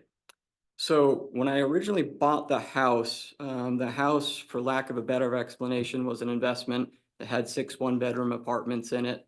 It was adjacent to the lot that I was already purchasing, so I was able to negotiate some terms on that. But what really sparked my interest was when the existing owner of the barn approached me to purchase that. At that point, I kind of saw a bigger vision where I could merge these lots back together and potentially come up with a fun development within the community. Okay, and just for the record, could you explain a little bit about what went into the site design to make the new homes and the renovations compatible with the overall look and feel of Borden Farm? Sure. I think the most important takeaway from the overall concept would be standing in East Main Road or driving by East Main Road. So the average Portsmouth resident passing by, looking over. I made it a point from the very beginning with myself, the architect and the engineer, to try to design this concept to have minimal impact on that view perspective. I wanted to put any development I was going to do to the east, so behind this. So you'll see in the renderings, you'll see in the site plan that all of the new structures are strategically placed behind what is now the Borden Farm house and the Borden Farm barn. We're also reutilizing and actually moving a small outbuilding that used to be a grain shop, also part of the historic estate originally. We're bringing that towards East Main Road and pivoting it in order to help better screen the development and also some dumpsters behind that. So a lot of thought went into that perspective as a whole and bringing together what is that Borden Farm Estates. Okay, and also for the record, the affordable units, where will those be located? So those will be spread out throughout the development. So we have 4 new buildings and 1 renovated barn. There'll be 1 unit in each of those buildings, so 5 units total. And will those be comparable in every respect to the market rate units? They'll be identical, as a matter of fact, exterior and interior. And also very important, Gary, have you had an opportunity to speak to community members and neighbors about this project?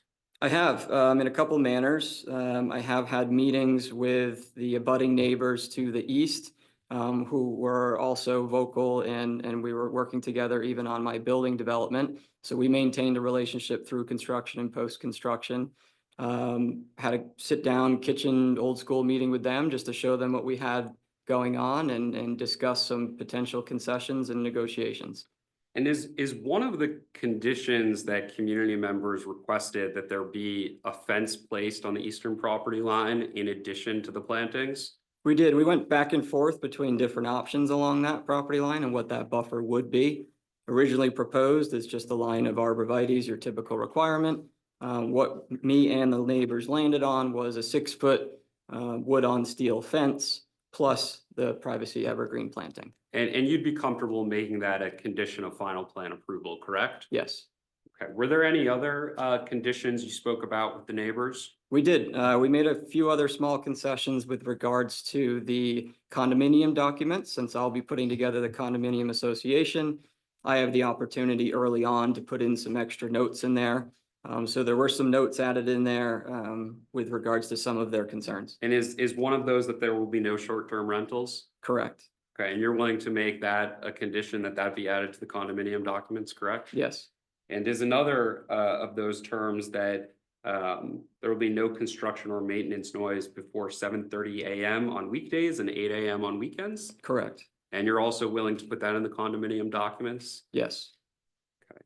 I don't have any other questions for Garrett unless there are questions for the board members. Any board members have any questions? I just have one. When you say no short-term rentals, are you saying less than 30 days? We define it as under 30 Up to days. 30 days. Okay, thank you. Thank you for clarifying that. Thank you, Garrett. All right. Thank you, board. Ron, do you want to come up? So my next witness is Professor Ronald Honorato. So you want me to swear him in too? Only if it's your practice. Mr. Well, I guess we got new We started. practices tonight, so we're underway. Please raise your right hand. Do you swear to tell the whole truth? Sorry, to tell the truth, the whole truth, and nothing but the truth, so help you God? I do. Thank you. Okay. Before, You want a statement? Yeah. Ronald Honorato. I live at 1 Congdon Avenue in Newport. and before Ron begins, I just want to make sure that you've all been provided a copy of his CV and the letter of support he provided. Do you all have that in your packets? Yes, we do. Okay, excellent. Professor, what's your education and professional background? I have a PhD in art and architectural history from Brown. I taught for 45 years at the University of Rhode Island in art and architectural history. I chair the National Register Review Board for the state and have served on the Rhode Island Historic Preservation Commission for about 20 years. I don't know what else you want. And I've authored several books and scholarly articles, including the Buildings of the United States volume from the Society of Architectural Historians for Rhode Island, including Portsmouth. I've written about 20 or so entries for that on Portsmouth architecture and historic sites. And that Buildings of America, you wrote a chapter on Portsmouth, correct? Correct. And where is that published? It's Oxford University Press, 2004. Mr. Chairman, I would request that Professor Honorato be recognized as an expert in architectural history and in particular, the architectural history of Portsmouth. Can we get a motion to that effect based on the information that's in our packet and the testimony before us?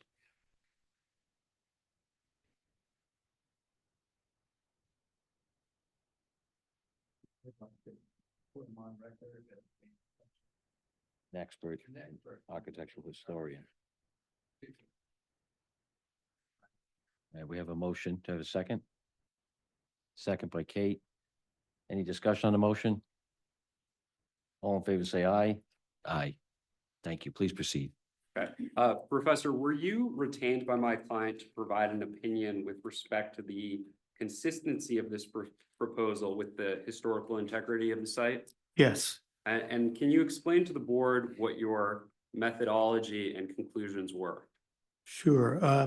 I first turned to the National Register nominating papers. As you all know, Portsmouth doesn't have an historic district.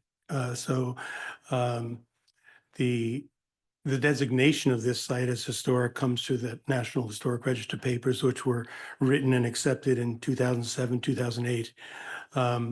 And not to get too in the weeds, but there are several criteria that are used when a property is enrolled. There are A, B, C, and D. A is broad patterns of history, which means in this case, it's agricultural history. And C, it's architectural import. And as I made clear in my letter, in the nominating papers, some 6 pages were spent on primarily on the main house and the barn that were just discussed by Mr. DeCastro, and only a paragraph on its agricultural significance. I went out to the site a number of times, looked at the existing conditions. I compared it to other properties in Portsmouth.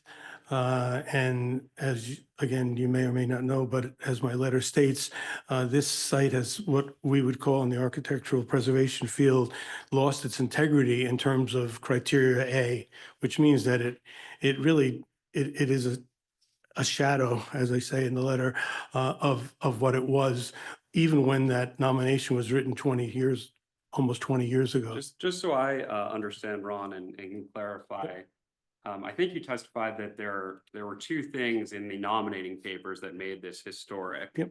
One being the broad land use pattern. Yep. And two being its architecture. Is that correct? That's correct. Okay, and you know, what if any conclusions did you make about the broad land use pattern aspect of this property? Right. Well, that's what I was trying to get to. That in fact, no, you're much clearer than I am. The site, which was originally a 44-acre farm, long ago was reduced to about 6 acres. And in fact, I'm mistaken in my letter, it's been reduced even further. I say 6 acres. It's down to, as your agenda notes, 2.8 acres. So it really has been eroded in terms of anything that was discussed in the nominating papers for its historical significance as an agricultural space, open space, if you will.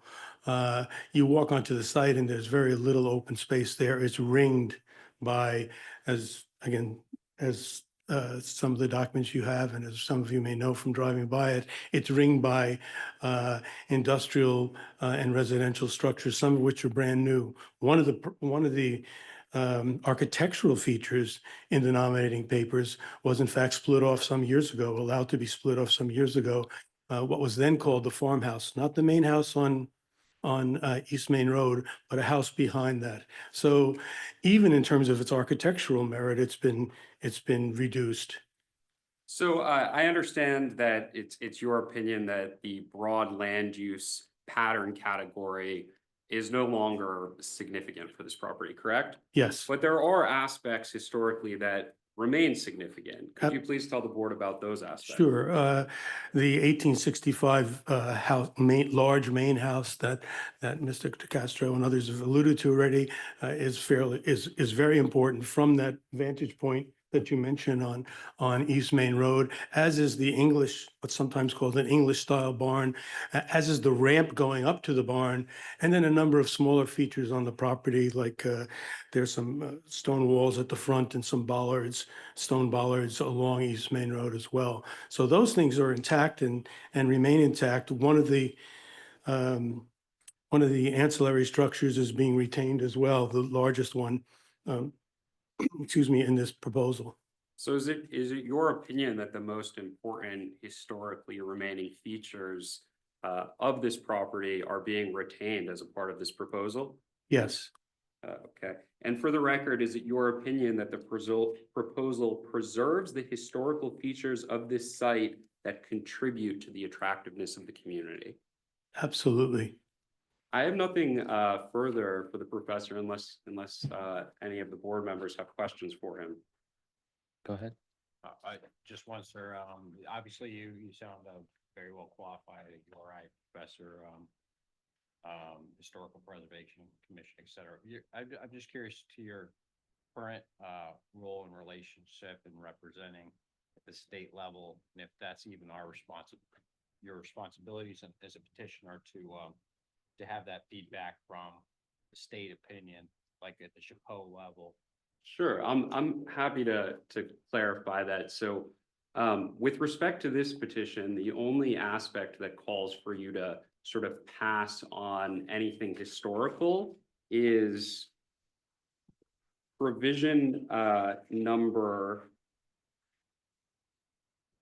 4 of the comprehensive permit regulations.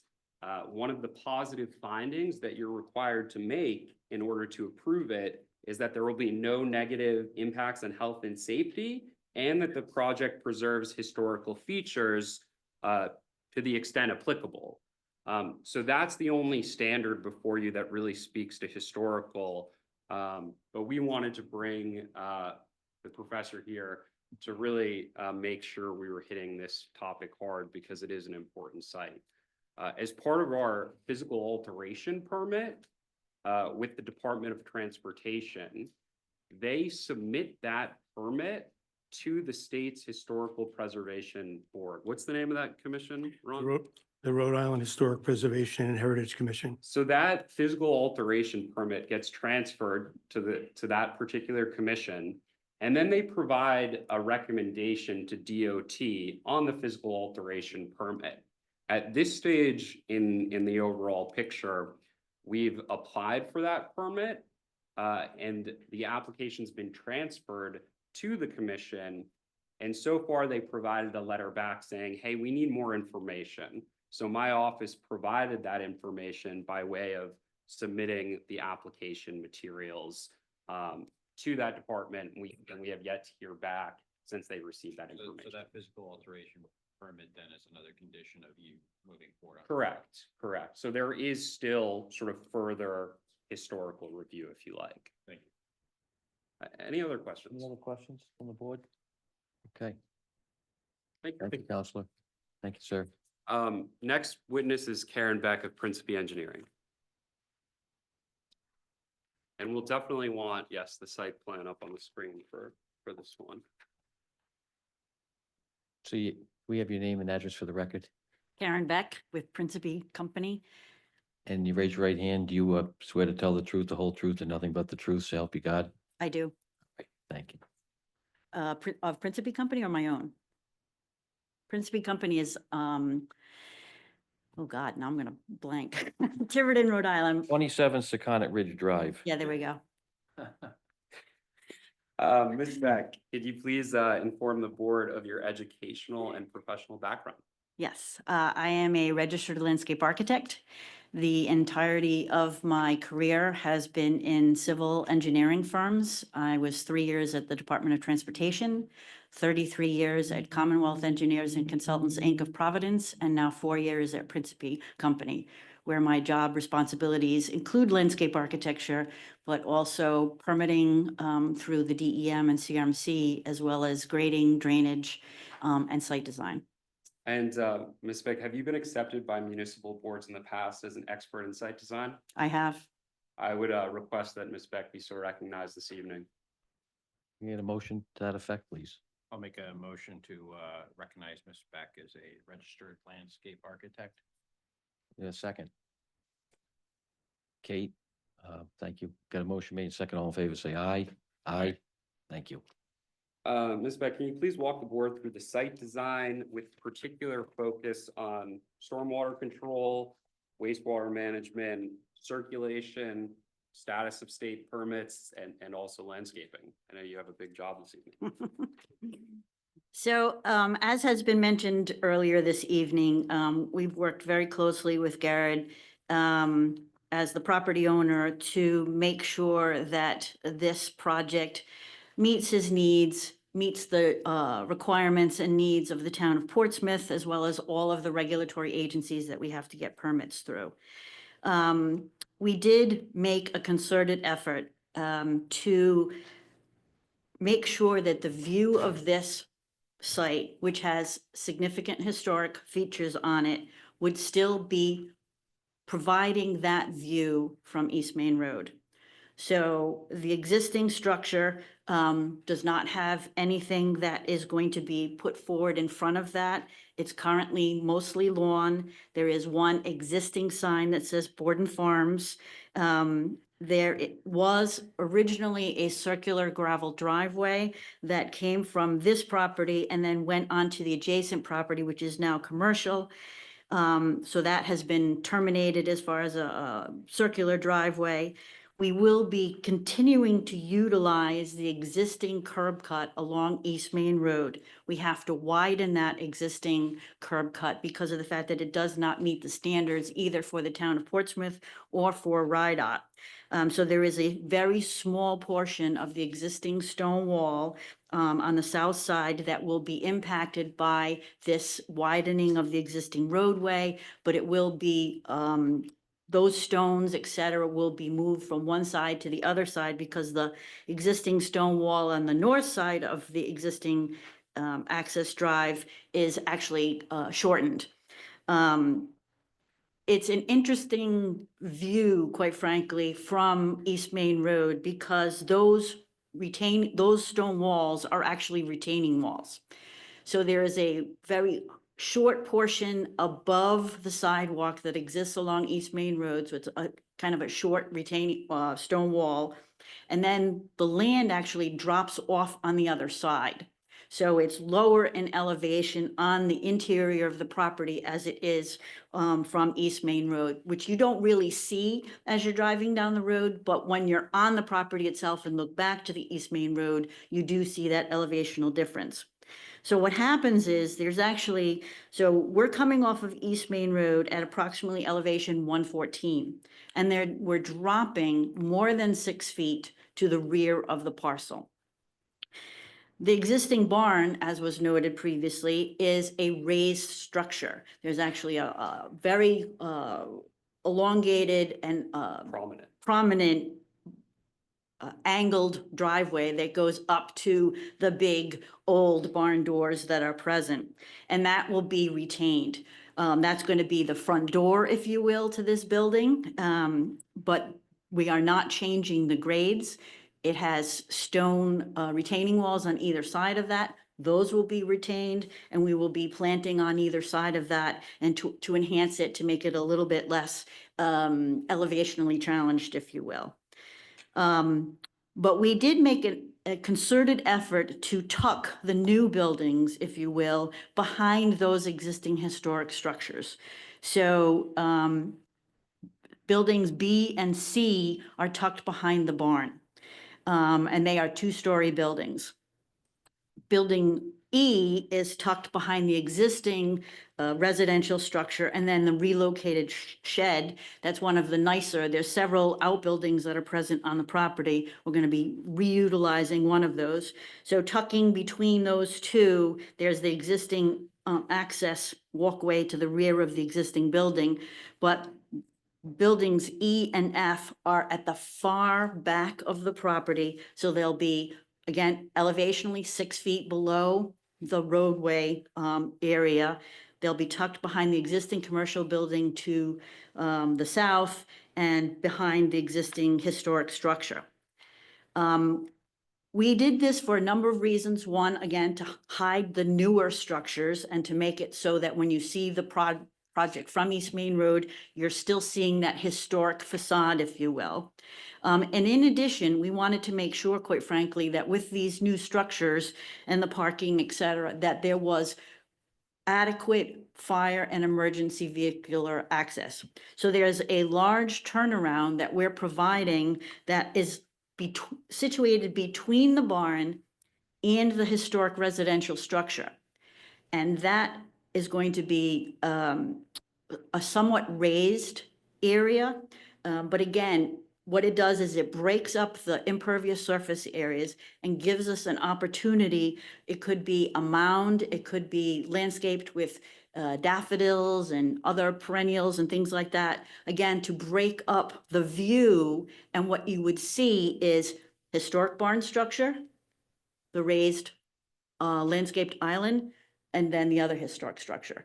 So it does, I think, do a really good job of not only providing the emergency access that we require and want to make sure it has, but also trying to, as much as possible, blend this into the landscape as far as the view from East Main Road is concerned. And is it fair to say that all of those components you just mentioned form the basis for why we need the adjustment of being 20 feet from the rear lot line on the east side? Yes, again, a fire engine is a fairly large vehicle with not a great turning radius. So in order to make sure that it can make that circle all the way around the island, it forced some of these buildings farther back, in addition to having enough room for the parking spaces and the backup area for the cars to back up out of the parking spaces and, come out of the property frontways. And Karen, does that also relate to the other adjustments of being closer than 50 feet to the interior roadway for the buildings and the building's distance between one another? Yes, the closest buildings, the two E and F are 10 feet apart and B and C are 10 feet apart. And then between the barn and building B, I believe is about 13 feet, something like that. The biggest distance between buildings is between the existing residential historic structure and buildings E and F, which are again at the far back of the property. And in citing them in this way, it allows us to maintain the best viewpoints from East Main Road possible, correct? Correct. Could you please continue and walk the board through wastewater treatment and stormwater? Sure. So the existing septic system for the existing residential structure, there are portions of the unit immediately behind the residential structure, but the primary infiltration system is actually in the southeast corner of the property. And you can somewhat see it. It's a rectangle that kind of is within the proposed detention basin. That's where the existing septic system is. That is going to be removed, and the existing residential structure and the barn are going to be tied into a new septic system in front of the barn. That is a bottomless sand filter. Let me go a little bit farther because I know that's never a thrilling thing for people to hear, bottomless sand filter. But so the existing residential structure in the barn will be tied into that OWTS. And then buildings B and C, which are again behind the barn, will be tied into a second bottomless sand filter immediately adjacent to the first one. And then there will be a third bottomless sand filter that will provide the septic treatment for buildings E and F, and that's located in the very rear adjacent just north of building E. Now, yes, these are bottomless sand filters. I'm sure you're very aware that on Aquidneck Island, we do not have great soils. They're very slow percolating. They very frequently have somewhat high water tables.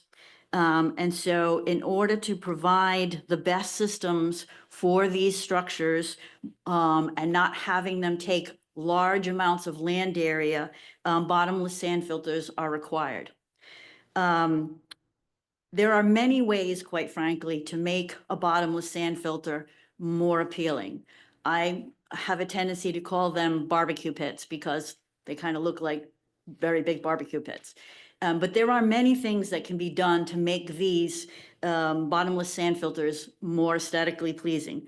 And keep in mind that the first two that are in the front, and again, this is the view from East Main Road.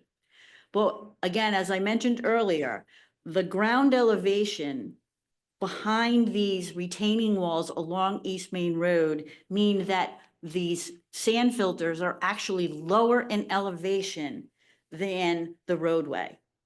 And they're behind these stone retaining walls. So they're not very visible, number one. There's also existing trees that are along East Main Road that will not be removed as part of this proposal.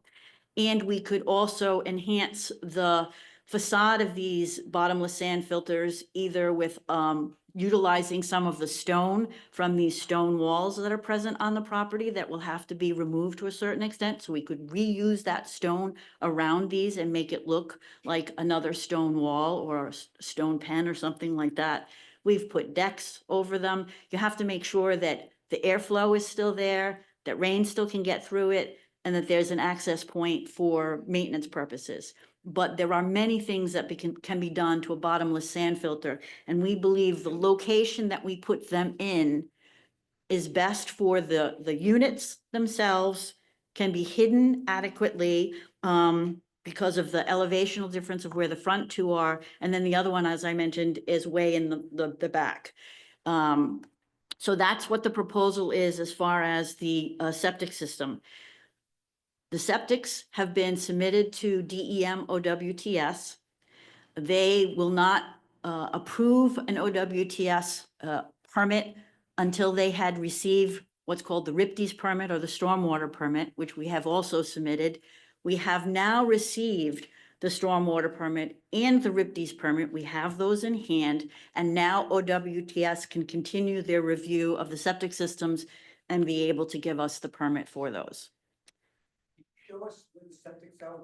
Can you, It's kind of confusing. sir, you can't just speak out, if you, Sorry. but I'll give We're the happy- public plenty of time to speak. Sure. Could you just address that comment, please? Yes, of course. Karen, could you point that out on the plans? Um, I think you need to scroll down slightly, Leah. One over here. Roll up. Talking about the ones down here? Oh, but you asked for the septic? Yes. septic. This is the drainage plan, so. Oh. Oh, there you go. That's why it was okay. There's where the two OWTSs are in Right, front, and then gotcha. if you scroll down a little more. Yeah. That's where the third one is. Oh, okay. And the existing septic system Right. is there in the back. But that was the wrong thing. Okay, that's why I was confused. Drainage one. Oh, Thank you. Do you want to do stormwater next? sure. Please. Okay. As I mentioned, we have submitted this to DEM, RIPD's, because it's more than an acre of earth disturbance, but also, for stormwater purposes because of, this is not a single family, it is residential, but it's not single family residential. So we had to get, the stormwater permit from them as well. Although there are no wetlands on this particular property, so we did not need a DEM wetlands or a CRMC permit. All of the two existing buildings, the residential structure and the barn, because they are existing, we do not need to treat the stormwater that comes off of their roofs. The 4 new buildings, we are required to treat for that roof area. And those buildings have their own stormwater treatment system. And Karen, what sheet are you on right now? I'm on sheet 5 of 8. There we go.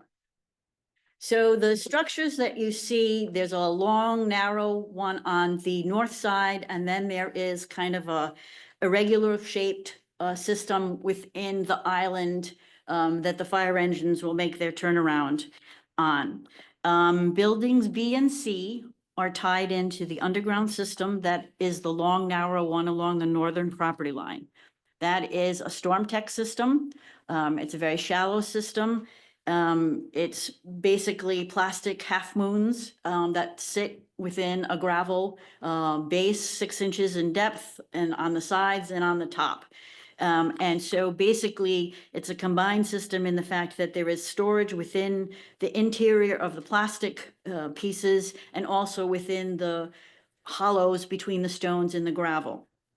And we designed these systems so that up to and including the 100-year storm event for these roofs will go into these underground systems and be infiltrated into the ground.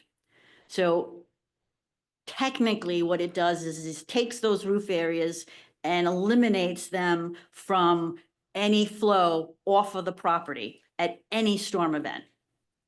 So the long narrow one is for buildings B and C roof area, and the irregular one in the island is designed for the roof area of buildings E and F. And again, that one is also designed for the 100-year storm event, eliminating any flow from those buildings off of the property. And just so I understand, could you explain to me what that apparatus looks like in the center circle there? How is that going to look on site? It's below ground. You will not see it. It's slightly raised in elevation because again, we need to make sure that there's a separation distance between the bottom of the stone and the groundwater because the units themselves and the stone is just a holding area. It doesn't technically treat the stormwater. The treatment comes from between the bottom of the stone and the groundwater as it filters through the soil. And so we need to have a certain separation distance between the bottom of the system and the groundwater. And then we have to have cover over the system in order to make sure that it doesn't get whacked by lawn mowers and things like that. But what you will technically see is just a mounded area of lawn. That's it. unless we do some daffodils and perennials or something like that. But otherwise, the maintenance on that is just mowing over the top of it. And that might be something for the condo association to decide. Yep. While we're talking about what things will look like, could you briefly walk through any landscaping components? I'm not done with my Forgive me. drainage. Forgive And this is the best part, no. So the pavement areas, which is the parking and the sidewalks, et cetera, is not a curbed system. So what we try to do is make sure that the drainage that's coming from East Main Road, there's a small portion of it that comes off of East Main Road, and we've got that basically redirected to one side. And then the rest of it drains down to the east, including the parking spaces and the backup areas, if you will, goes around to either side of the island, and then continues to the south, and then drains directly into what's considered an above-ground infiltration system. So the roof drainage is in a below-ground infiltration system. You will not see it other than lawn. So you won't see the half moons or the gravel or any of those pieces of that system. In this particular area in the rear, we have what's called an above-ground system for a number of reasons. One, we know we have to excavate and remove all of the material from the previous septic system. And Karen, just for the public, is this the upper right corner of the plan that's on the screen? Yes. Okay, so that's the It's a area. square, basically. Not my favorite alignment of a basin, but unfortunately, due to the constraints of the property, this is the lowest point on the property. So we had all of this roadway, not the roof systems again, just the roadway and the parking areas draining via surface flow into this basin, which again, we're going to remove the existing materials and replace it with sand, which is a better treatment system. It's only 2.5 feet deep. That's it. And we are making sure the bottom of this system, for the most part, is on the existing ground area. So even tying into or immediately adjacent to the residential properties that are to the south, it's only 2.5 feet from existing ground to the top of the system. And it is lawn area. We cannot plant, it's not allowed by DEM stormwater regulations because woody root systems can affect the stability and structural capacity of the berm that goes around the basin. But again, it's only 2.5 feet. It's all gonna be lawn. So what you will see is a squared off lawn, hollow, if you will, that will treat the stormwater coming off of the roadway system. So it's a two-tiered system, one thing for the roof area and the other thing for the pavement area. And we didn't want to do another underground system for a number of different reasons. One is that it takes more room, quite frankly, for the underground system that we did not have available to us. We would also have had to install a structural drainage system, catch basins, piping systems, et cetera, in order to discharge into an underground system. The roof systems all have downspouts, and those will be piped underground to those underground units. But in this instance, the roadway is just going to flow surface-wise into this above-ground system. So that's the drainage. And again, it was reviewed and approved by DEM with the RIPDs and stormwater process. We do have that permit in hand. And it has been submitted to RIDOT, which we also reviews for drainage purposes to make sure that we do not increase flows to their stormwater system. And we're waiting for that RIDOT PAP permit. Thank you, Karen. I think last item would be landscaping. Okay. And what sheet are you looking at now? 3 of 8. So if you could please walk the board briefly through any landscaping components of the project. To the greatest extent possible, we wanted to keep the existing trees. However, from the get-go, I will tell you that the majority of the trees that are on this particular property are in very bad condition. And a lot of the species that are present here are not long-lived, have a number of for example, black cherry, which you may be familiar with. The wood breaks, it doesn't last long, it looks ugly. There's just not a lot, other than the fact that it's native and it does have pollinator habitat, et cetera. It's not a great tree. So as much as possible, we looked at the trees that might have some value and try to work around them to the extent that we could. So all of the trees, again, that are along the front property line along East Main Road on the northern end are being retained.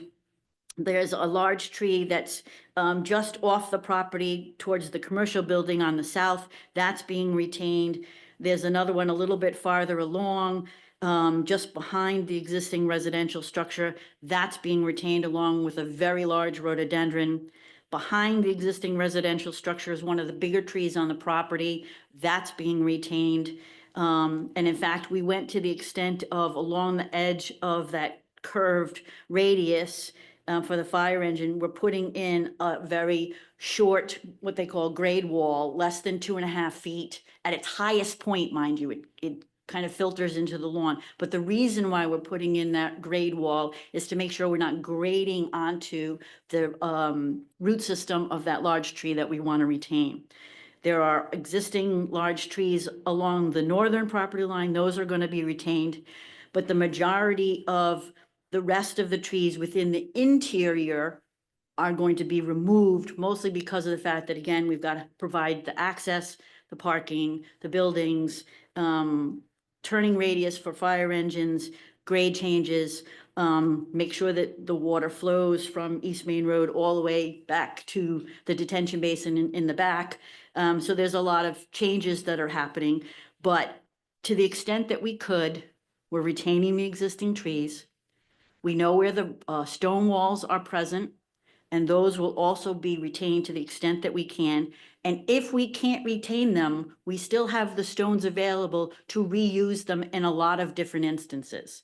As I said, maybe around the bottomless sand filters, or in other ways to prevent, maybe between the patios on the rear of these units. There's all sorts of ways that this existing stone could be reutilized and hint at its agricultural heritage. And Karen, I think Garrett spoke to it briefly, but could you talk about the landscaping along the eastern property line? Yes, so we're showing a number of trees, 2 different species, American linden and a sweet gum, but a sweet gum that doesn't have the balls, basically. You made me think that I said something wrong when you. Oh, no. Timing is everything. So anyway, 2 different types of trees. They get very large, and they're scattered throughout the property in order to create shade, et cetera. However, along the northern property line and the eastern property line, we were most concerned with the fact that that's the backyards of our new units and the backyards of the adjacent existing residential properties. So what we're proposing to do is to install Thuya occidentalis, Thuya plicata green giant. Now, there's a very good reason why it's called green giant. It gets giant. It gets 40 feet. We're going to plant them at 5 to 6.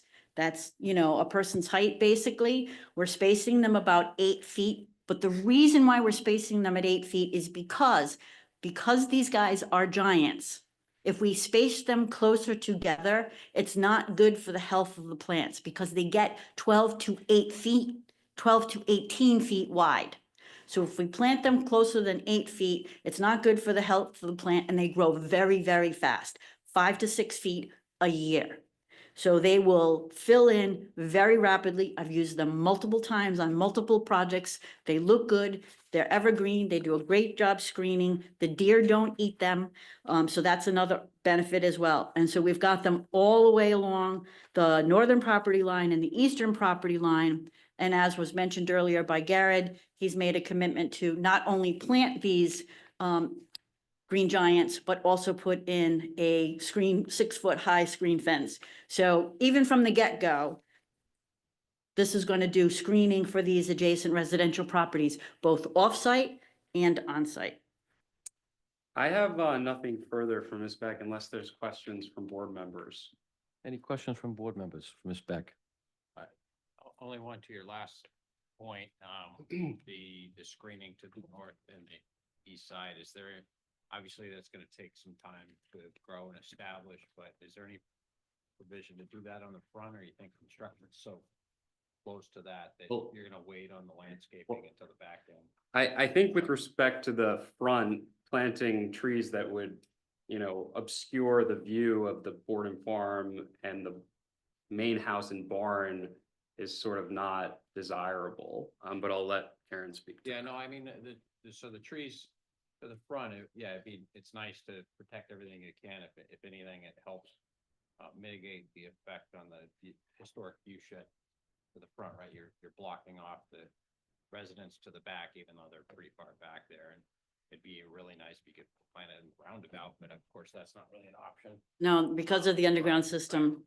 But no, so I was just thinking more about the screening with the construction noise impacts, and you already spoke to those restrictions and provisions, but screening from construction and getting ahead of the development. I don't know if that's an option to do any of the vegetation up front, that's all.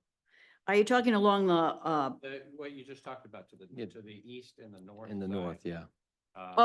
doing them earlier on in the process, you mean? Okay, I Oh. didn't understand that question. Okay. I would say that the fence could be done very early on in the process because we're not changing the grade along the property line itself, if you will. But there are grade changes in front or at the point where some of those shrubs are going to be planted. So you really don't want to plant them and then have to move them, quite frankly. It's not good for the plants. Of course, yeah. Mhm. Any other questions from Ms. Beck? We're good? Thank you. Thank you. Jim, would you please come to the dais?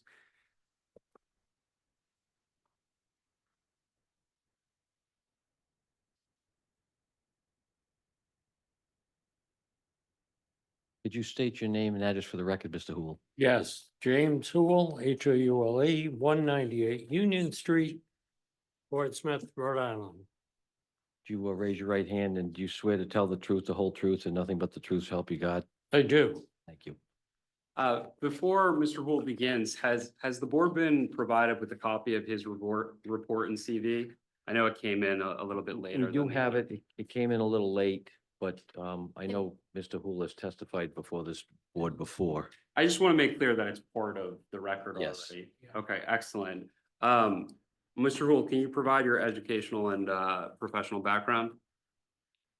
Sure. In terms of professional experience, I think is probably more important. I've been involved in real estate and land use consulting for, well, I was actually first licensed in real estate in September 1973, and I've done it continuously since that time. I've testified throughout the state as a land use expert, planning, zoning. I would request that Mr. Houle be so recognized this evening as an expert in land use. Do we have a motion to recognize Mr. Hool as, Gladly make. got a motion made? Is there a second? Mr. Kluge, so I'll call for a vote. All in favor, say aye. Aye. Thank you. And were you retained by Mr. DeCastro to prepare a report with respect to this project's consistency with the town's comprehensive land use plan and zoning standards? Yes. And what was your methodology and conclusions? Well, I mean, very simply, I reviewed the petition, looked at every bit of the data that's been presented. And specifically, I was asked to address the elements of the comprehensive permit that deal with the conformance with the comprehensive land use plan and the zoning variances or the adjustments that are being requested as part of the package. And that really is where I concentrated everything.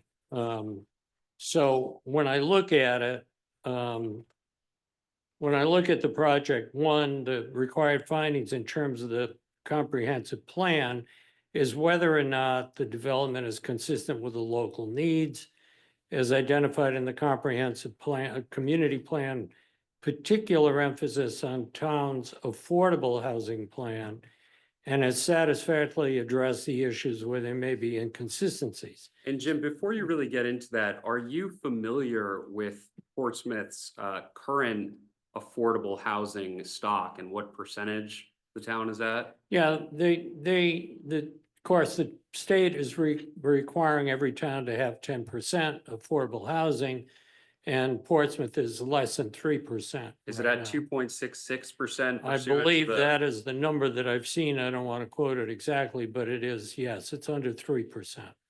Please continue. No, it's okay. I really, when you look at whether or not this project is consistent with the comprehensive land use plan, you really don't have to look any further than the element 4, the housing 4.1.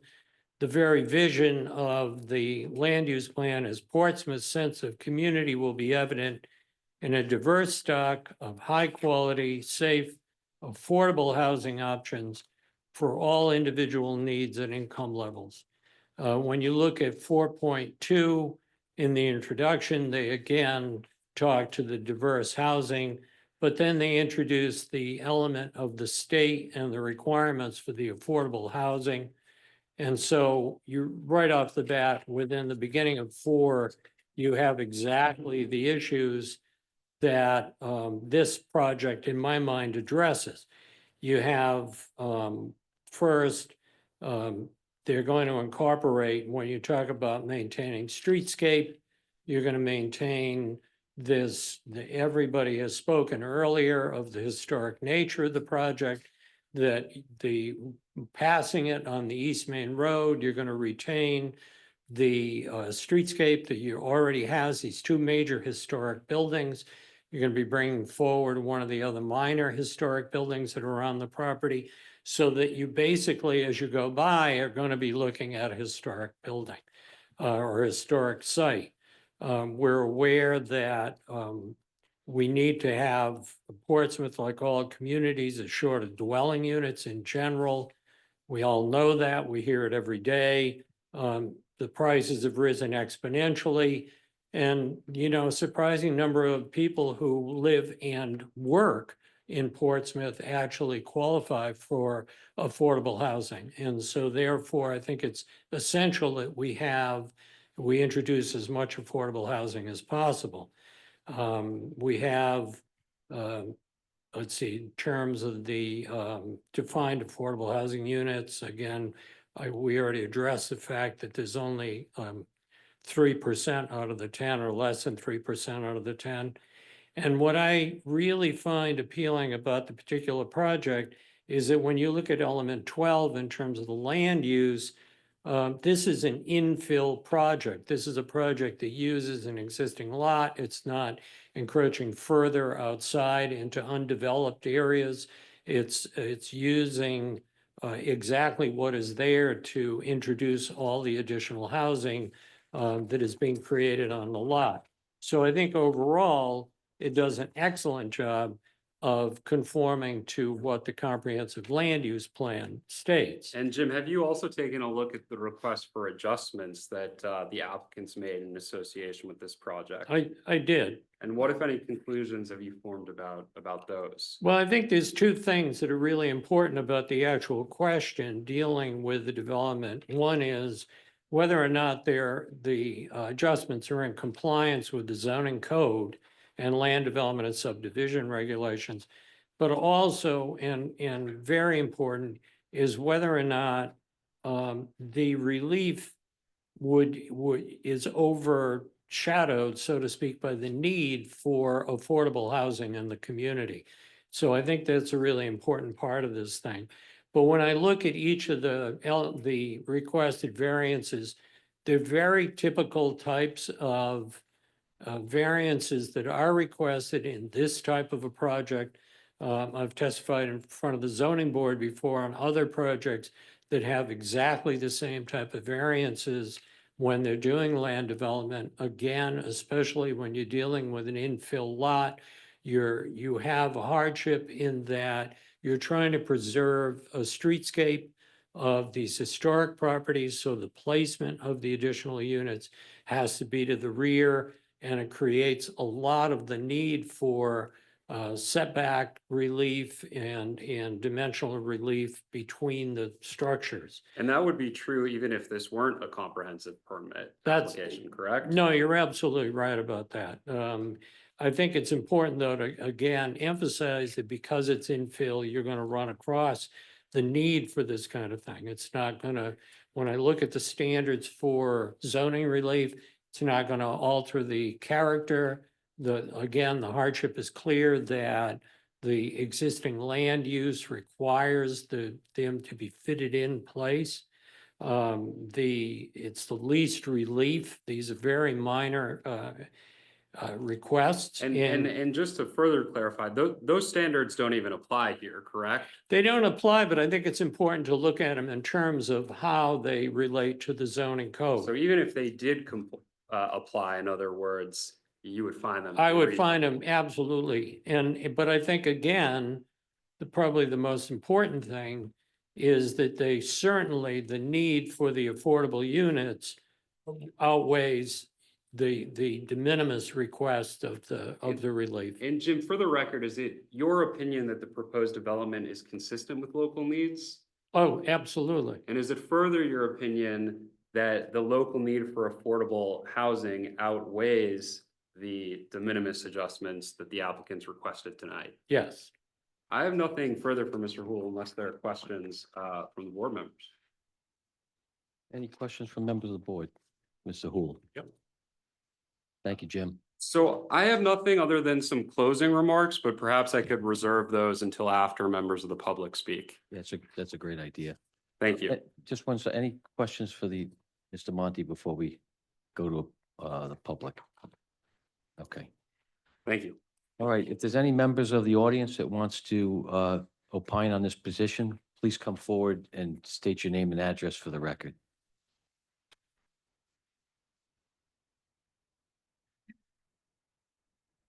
Good evening, members of the board. My name is Marisa Bassett, and I'm a resident at 20 Borden Farm Road.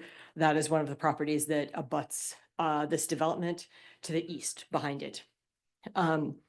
Before I begin with what I wanted to speak about this evening, I wanted to also raise that a neighbor forwarded me an email that she also sent to Leah and Aaron that included a number of issues with regard to landscaping that you wanted to have entered into the record. So I don't know I if that's forwarded something. it to both the applicant and the board members.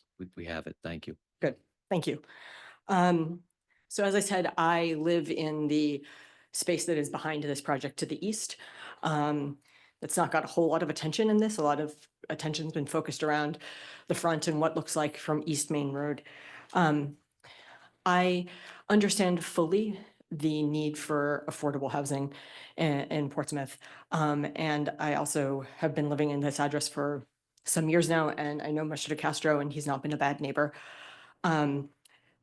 My concern with this development is really almost entirely about its density. We've heard about the 3 units per acre, and this well exceeds that. And that's a concern I have about this project. One of the issues that I wanted to raise is related to the zoning variance that is in place for the project currently. That zoning variance was granted in September of 2023 when Mr. DeCastro developed the commercial building that is on East Main Road that is like a large gray building there. As I said, he's been good, and he's spoken with us and talked to us about all of that development as well as about this development. I would like to note that in that zoning variance in provision 2 at page 3, it says there shall be no more further subdivision of lot 32. Lot 32 is the lot on which the 4 townhomes are going to be built, the ones that are in the back. I understand that the plan is to develop these as condos and townhomes, and that probably means that there's actually technically no further subdivision of this lot. I'm sure that the plan to develop this was devised in compliance with that zoning ordinance. I note that because there's been no discussion about any need to vary that aspect of the zoning ordinance this evening. We've talked about variances of setbacks and things like that, none of which I really have any problem with. I suspect that the reason that, I suspect that the reason that this plan was come up with is because there's no need to subdivide that lot in order to build this type of development there. And my question is really how these plans, whether these plans make sense, given that they do comply with, in fact, the absolute letter of the zoning or variance that's in place, but not really the spirit of it. It seems like this is pretty much a done deal. The developer and all of these people have put a lot of time into, you know, a lot of thought into making this look nice and dealing with the issues of the landscaping and dealing with the drainage. And I have no problem with any of that. I think that it does look like a good development. My question, however, is why the planning board has not given credence to the intent of the zoning board with regard to what I presume was a worry about overdevelopment and density of this land. We've talked a lot about how there was no open space, really, that existed from the time that the way that the farm originally looked. That's actually somewhat true, but the open space that does exist is the open space between my home and what's going to be developed. And that's all, you know, going to go away. And if that really was a part of the historic character of the farm, which I understand is mostly gone now, that is one consideration that I'd like to raise. So that is the only thing I'd like to say. It doesn't seem like there was any public comment at any point on concerns about this issue with regard to the density of the development and the non-subdivision of this lot. That's the only thing I really wanted to raise this evening. Thank you. Any questions from members of the board? Mr. Butter? Mr. Monty, do you want to address? I'm happy to wait until Oh, all okay. members of the public. All right. Okay, thank you. Any other members of the public would like to speak?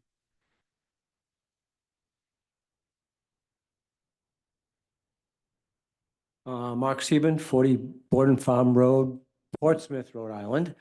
I'm also a butter on the south side. And the one thing that was stated was the fence would be put up before anything started, not sometime during the construction process.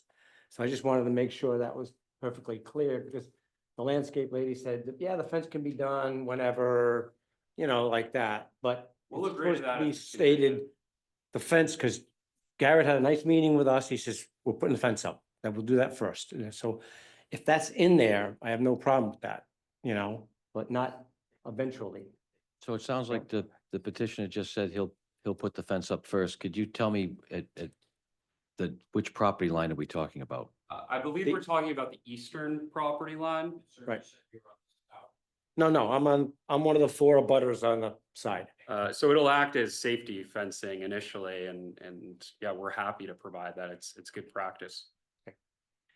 The only other thing I could add is, and what Mariska was saying, we originally bought the lot from John Borden, who you all know. It's family property like that. And in buying the lot from him, he assured us, it stated that the land behind us could not be developed because it was the way it was set. I know things change and zoning changes and everything like that. And it just seemed like, you know, he was on the board for years and years and years, and he knew what he was talking about, I guess. Well, he wasn't on this board. He was on some board in Portsmouth, whatever it was, for years. And for him to sell us the lot and say, oh, don't worry about that, can't be developed on, so just fine. But I realized land changes and, you know, things get done. And, you know, we figured something would be built there eventually, but this is a little bit more than we expected, you know, 4 or 5 houses maybe, but not 16 to 20 houses like that. So I know things change, there's nothing we can do about it. The only thing I would ask is about the fence, so I'll be happy with that. So east line, fence first, then the vegetation. Is that what you're? Yeah, because we had talked about the fence going up first, trees were gonna go up, trees can go up sometime later, you know, which we said, we are, fence first. Thank That's you. all we talked about. Okay, thank you. Anyone else, members of the audience would like to speak on this petition? There are several people that are dialed in. Okay, If there's anybody virtually listening, if you have a comment, question, concern, please virtually raise your hands and I can elevate you so you can talk.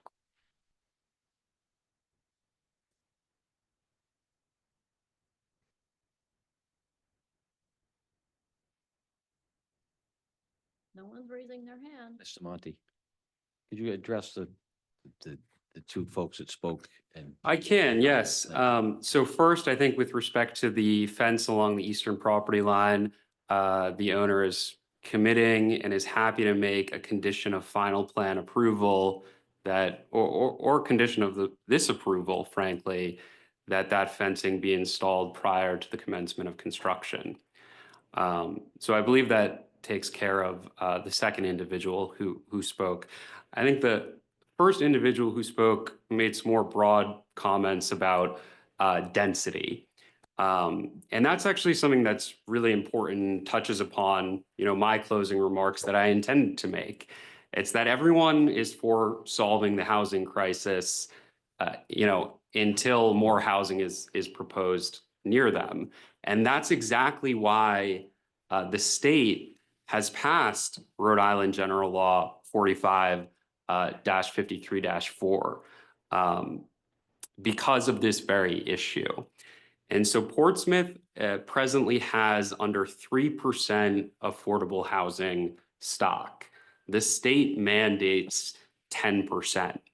When a municipality is below that 10%, the framework for evaluating the petition for a comprehensive permit changes. If the developer provides legally competent evidence to 6 factors, then the board is mandated to approve the application.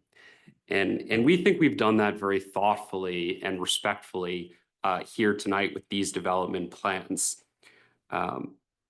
Evidence was entered on the record that this project is consistent with local needs. Mr. Houle presented that, and that the adjustments requested are outweighed by the need for relief. Evidence was also presented that the low and moderate income housing would be integrated throughout the development and comparable to the market rate units. So we've also satisfied those standards. Negative impacts on health and safety. Are there any? Ms. Beck testified at length to every aspect of the site design, and it's clear that there are none. And then, of course, with respect to the historical nature of the site, which is also part of your standards, there's voluminous testimony in the record that this project preserves the most important historical aspects of the project and its attractiveness to the community. So with respect to the standards that apply to this proceeding, I respectfully submit that the applicant has met them and encourage you to approve this petition. Thank you. Any questions for Mr. Monty from members of the board? Go ahead, turn the green button. There you go. Comment.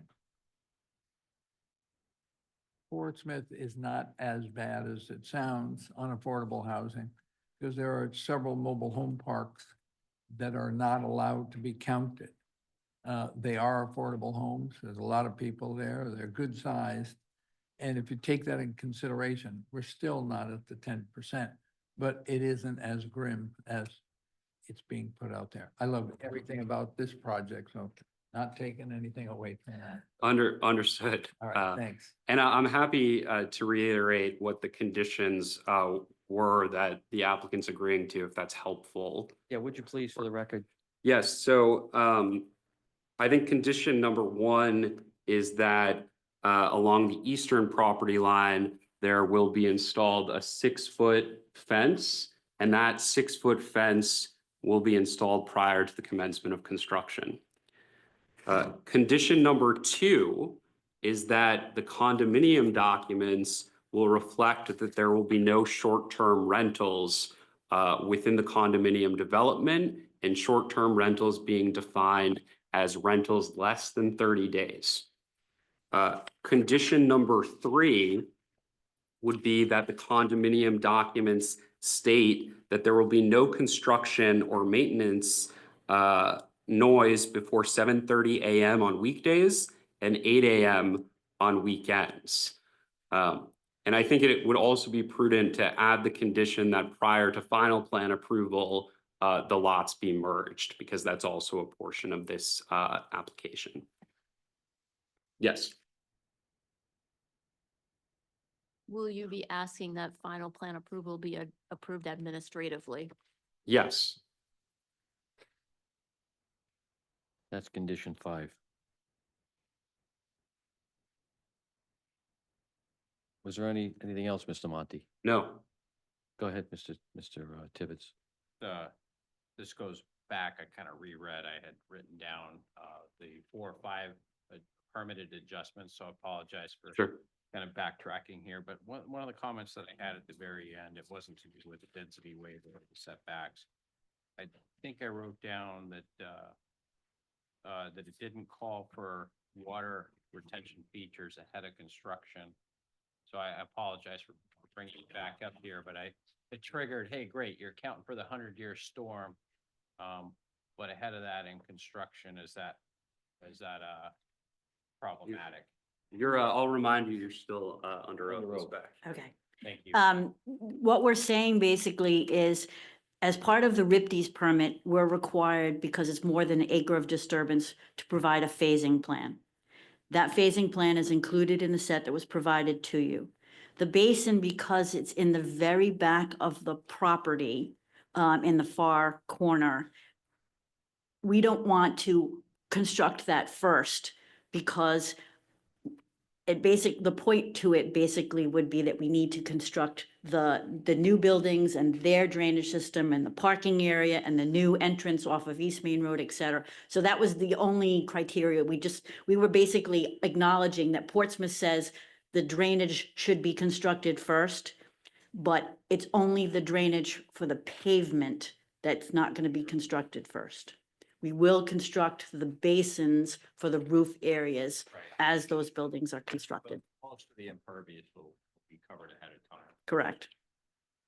Yeah, and we sort of painstakingly look at the code to figure out which adjustments we need to request.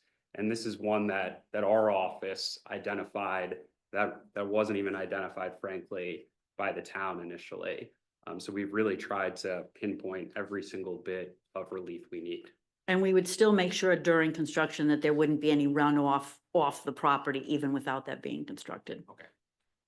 Thank you. That answer your question, Mr. Tibbetts? Yes. Was there a question over here? Okay. Ms. Hitchin, do you have anything else to add?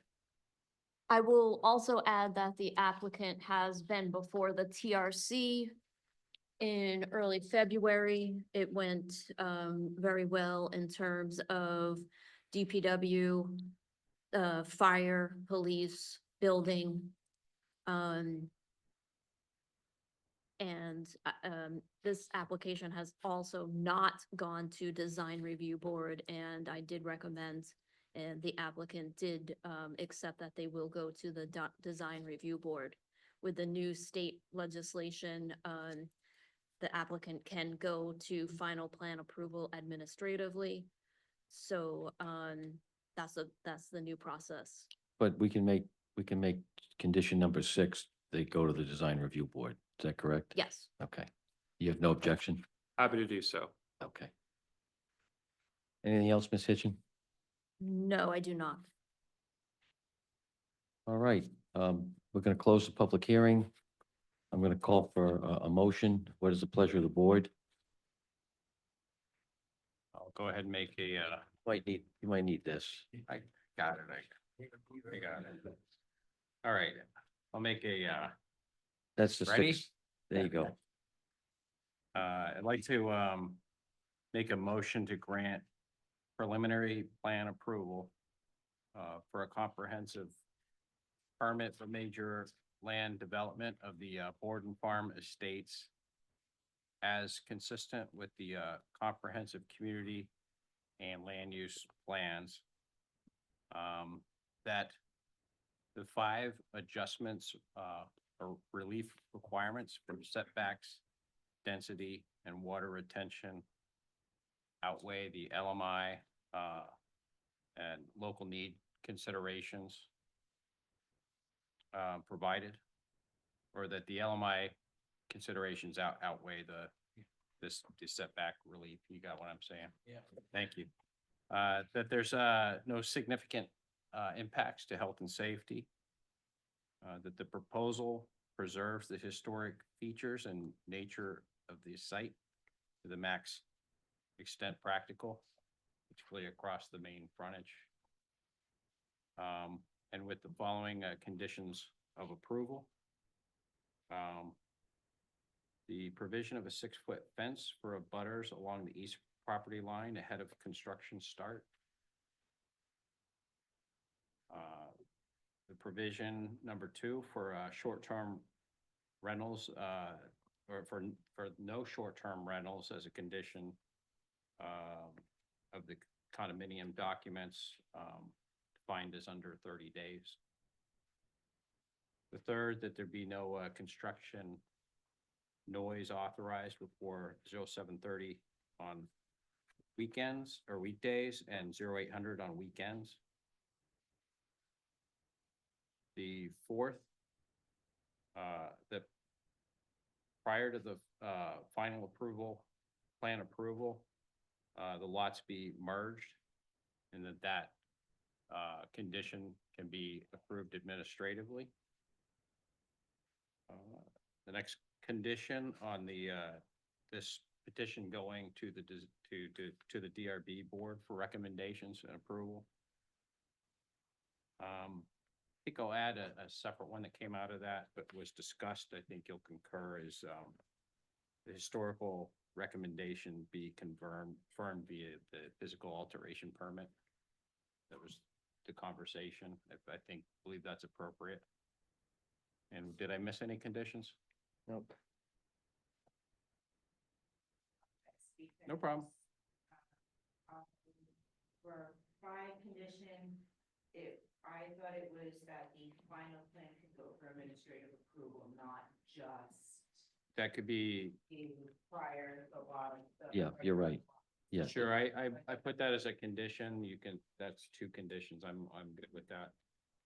So for a final condition that the plans be merged, and as another condition that merger that authorization could be approved administratively. Mr. Monty. May I make an inquiry? Yes. Just because I don't want to create ambiguity in the state process, in order to do the project, the applicant needs to be granted the physical alteration permit, and the state will grant or deny the physical alteration permit after receiving comment from the State Historic Preservation Commission. So I don't think it should be included as a condition here, just because there's a well-defined process, and I don't want to add ambiguity to it. So to clarify, is that not a requirement for you ahead of construction start though? So it is, but for example, the State Historic Preservation Commission could say, you know, we don't like it, but the DOT could say, okay, well, we took your feedback, but we're granting the physical alteration permit anyway. So I don't want to change the state standards and make it a condition that the State Historic Preservation Commission needs to agree with everything that is Professor Onorado's opinion.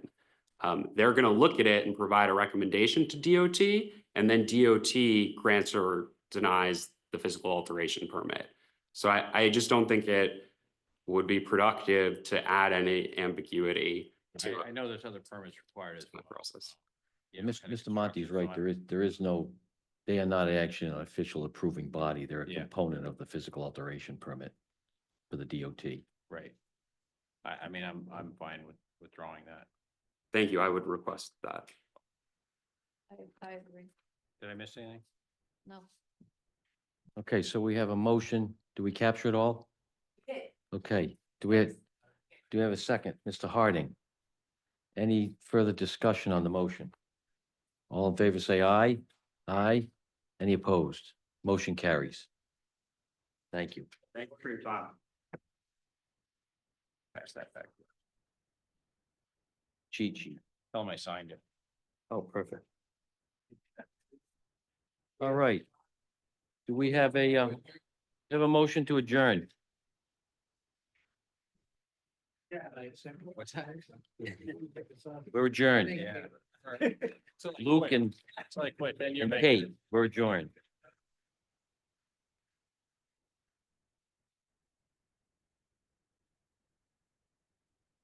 Seconded. All in favor, said aye. No, do you want to draft the decision? No, only if, I don't know what the progress is here. Do you need anything? What's her face? Heather will prepare the minutes and then I draft the decision after that. So give me a couple weeks. Okay. And we start. Yeah. Mhm. Yep. Yeah, thanks. Thanks for coming. Yeah. Thanks. Thanks for being here.